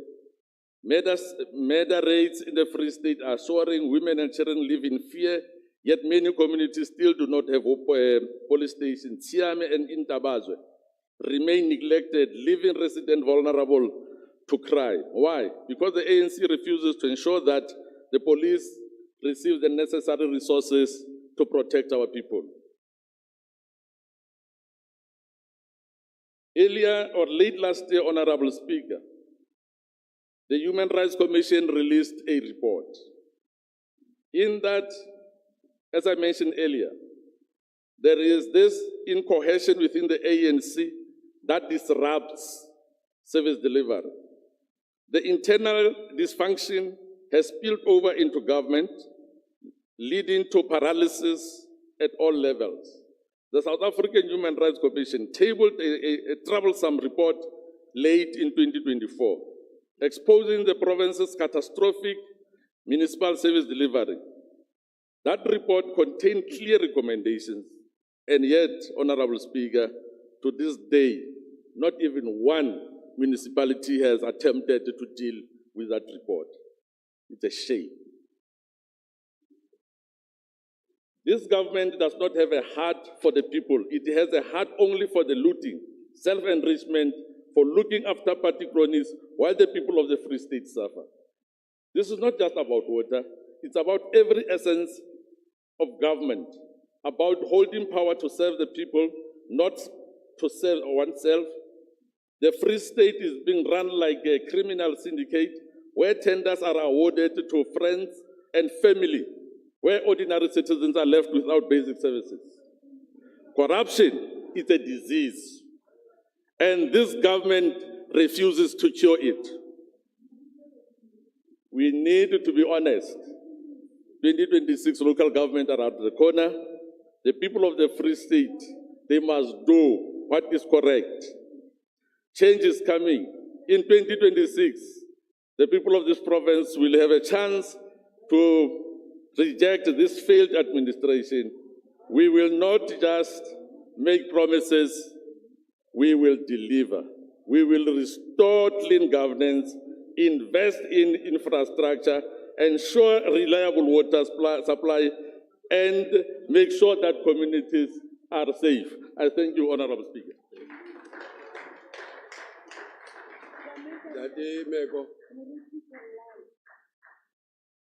Speaker, unfortunately he left, but I was going to say an honorable member is misleading the House, as well as the fact that that is stupid. That's what you said. That is stupid of what he said. No, I was going to call upon the floor, so he left early. All right. Honorable Member Guevara.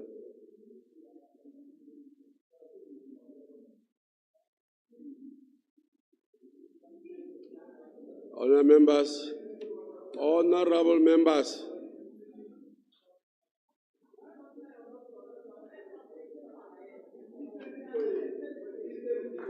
honorable member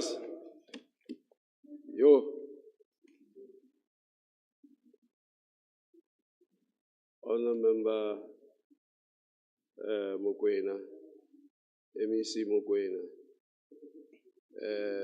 MEC Leto, you are really out of order. No, you are out of order. You are really out of order. That's not how you respond, Honorable MEC. If you are aggrieved, you raise your hand and you draw the attention of the presiding officer to that. You don't just have to take your matters on your hands and disturb the processes. You may continue, Honorable. Thank you, Honorable Speaker.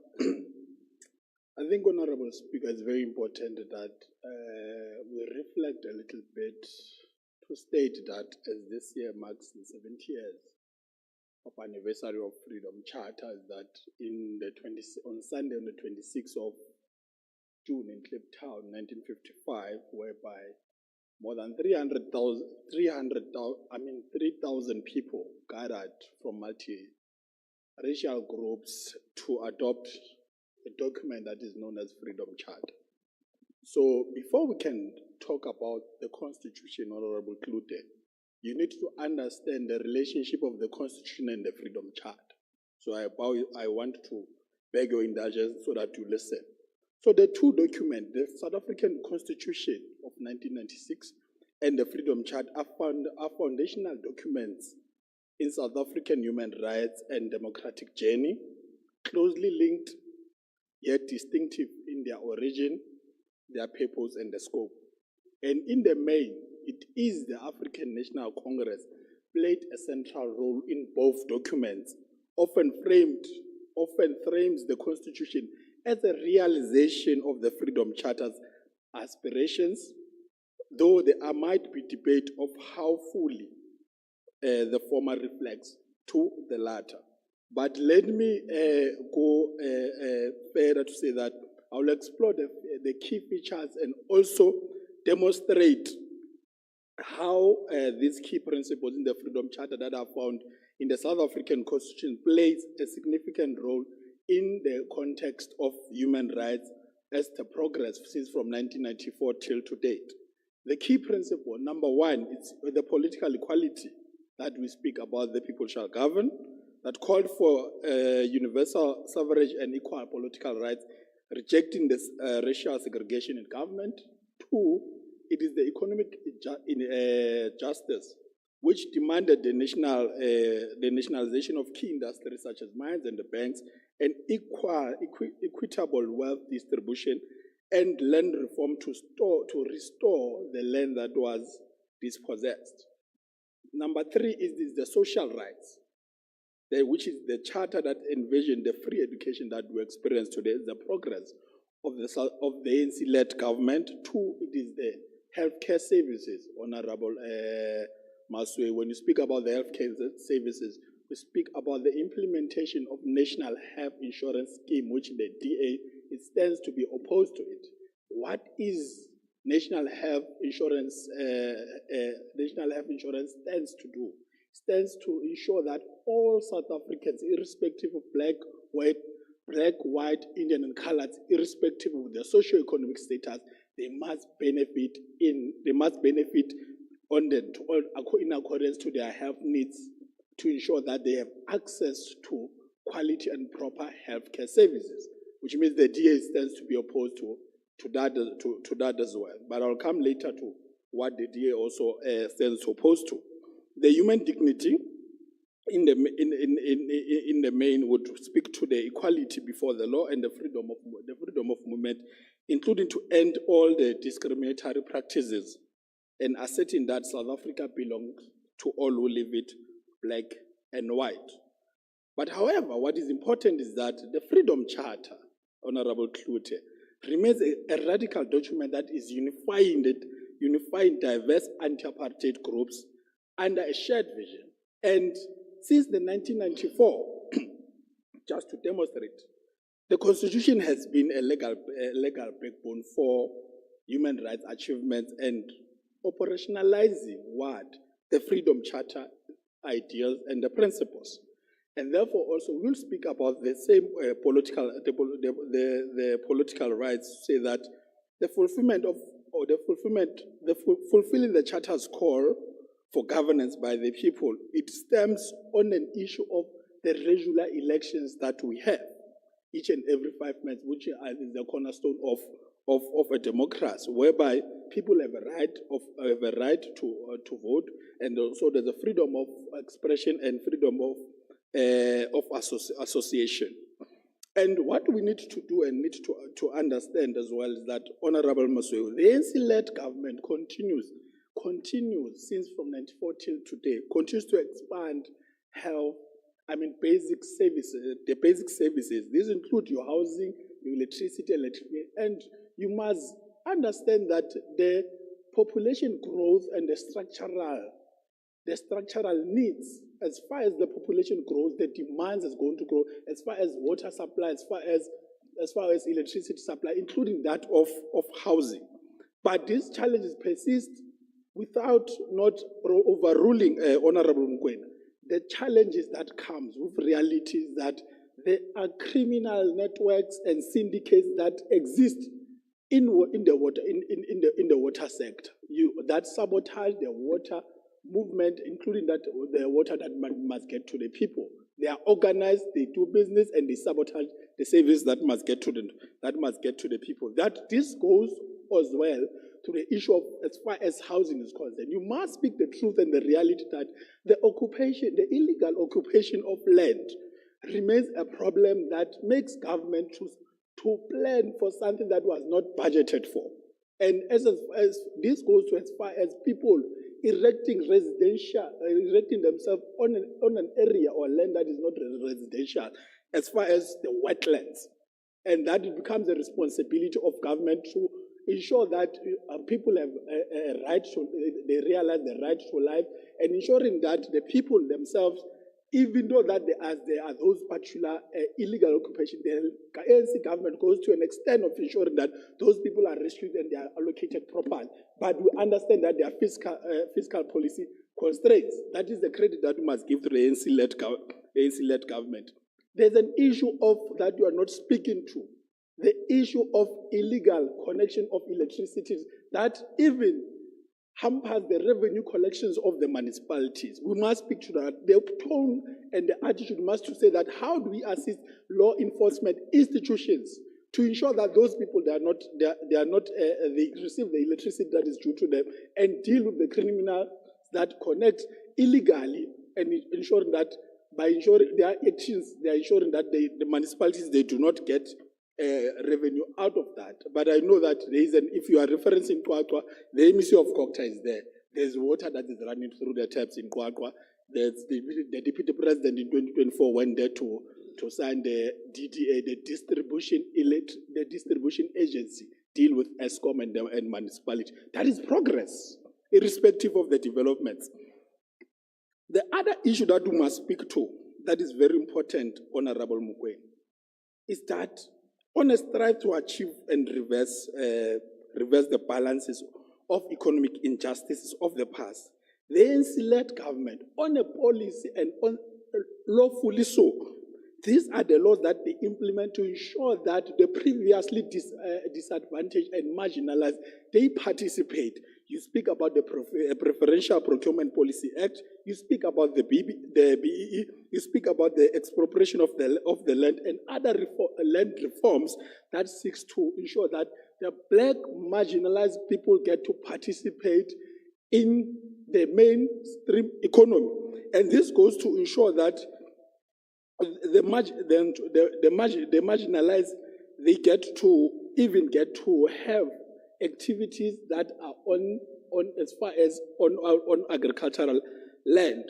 And what you must say is to say to us, the DA in large, say that as far as the willing buyer and willing seller is not working, what is your stance on land expropriation act? No, I forgot that you are opposing it. You want to take it to court.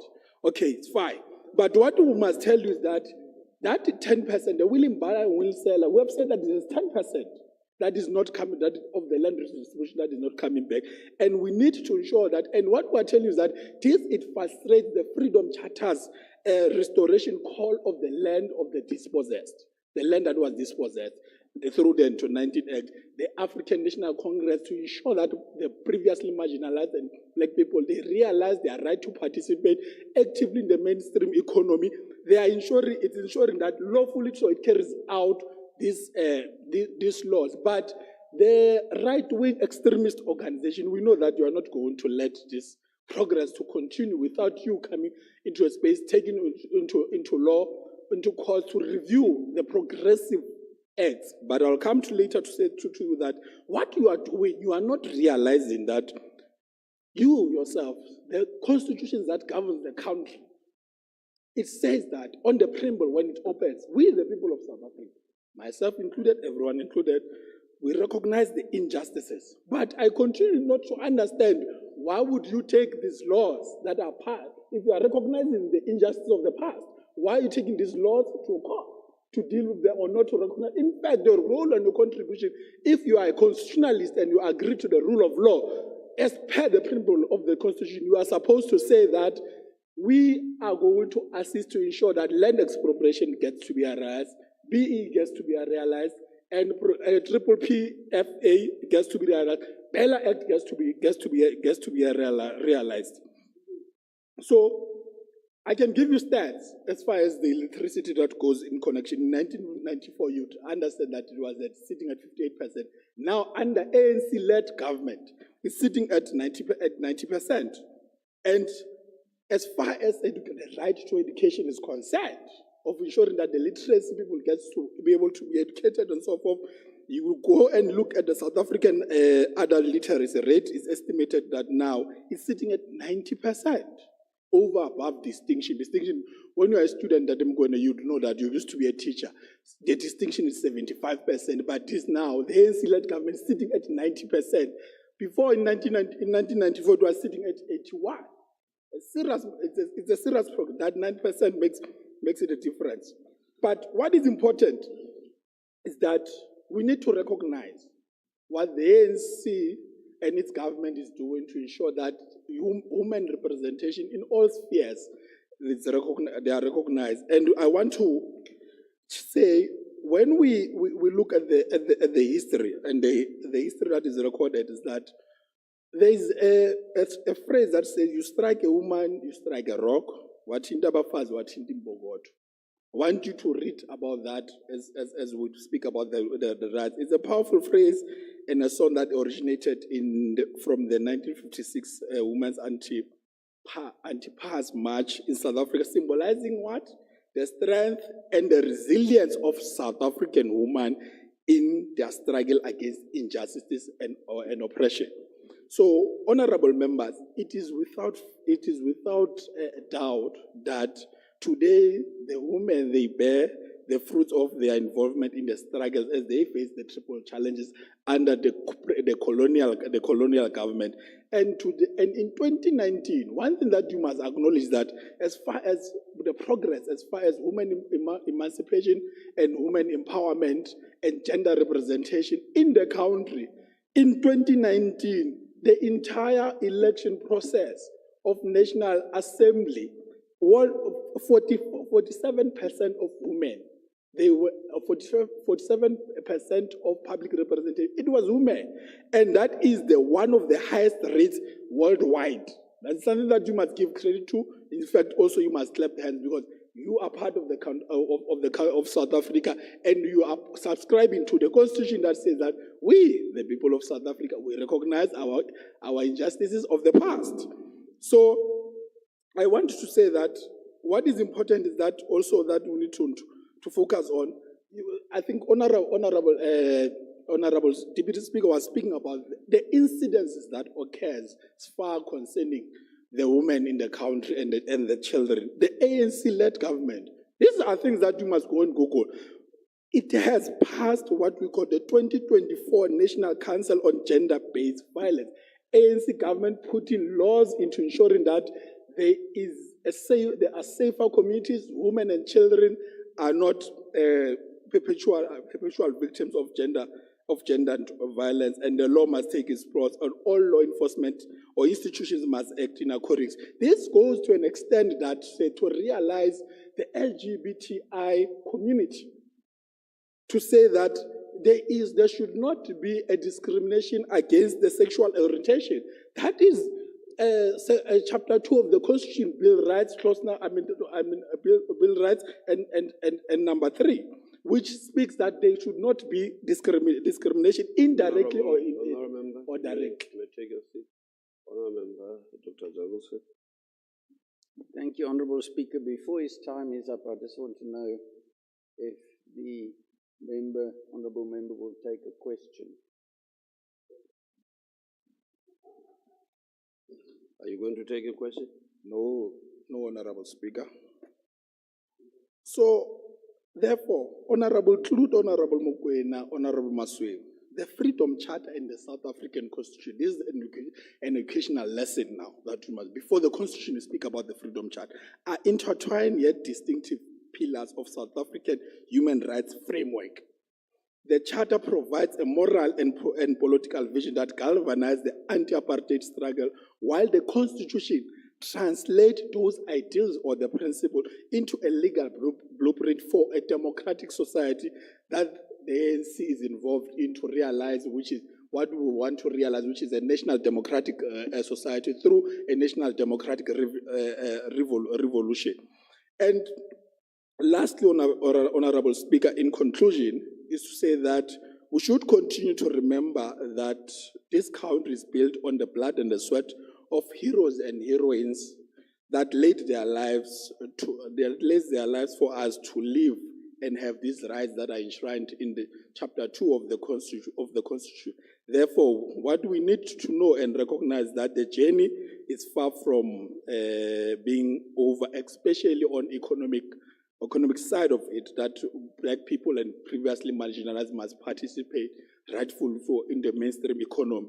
And we must protect and defend democratic gains against populist, wedge drivers, right-wing organization that seeks to reverse the democratic gain that our people, heroes and heroines that have laid their life to bear for everyone, irrespective you are opposing or not. Thank you, Honorable Speaker. Thank you.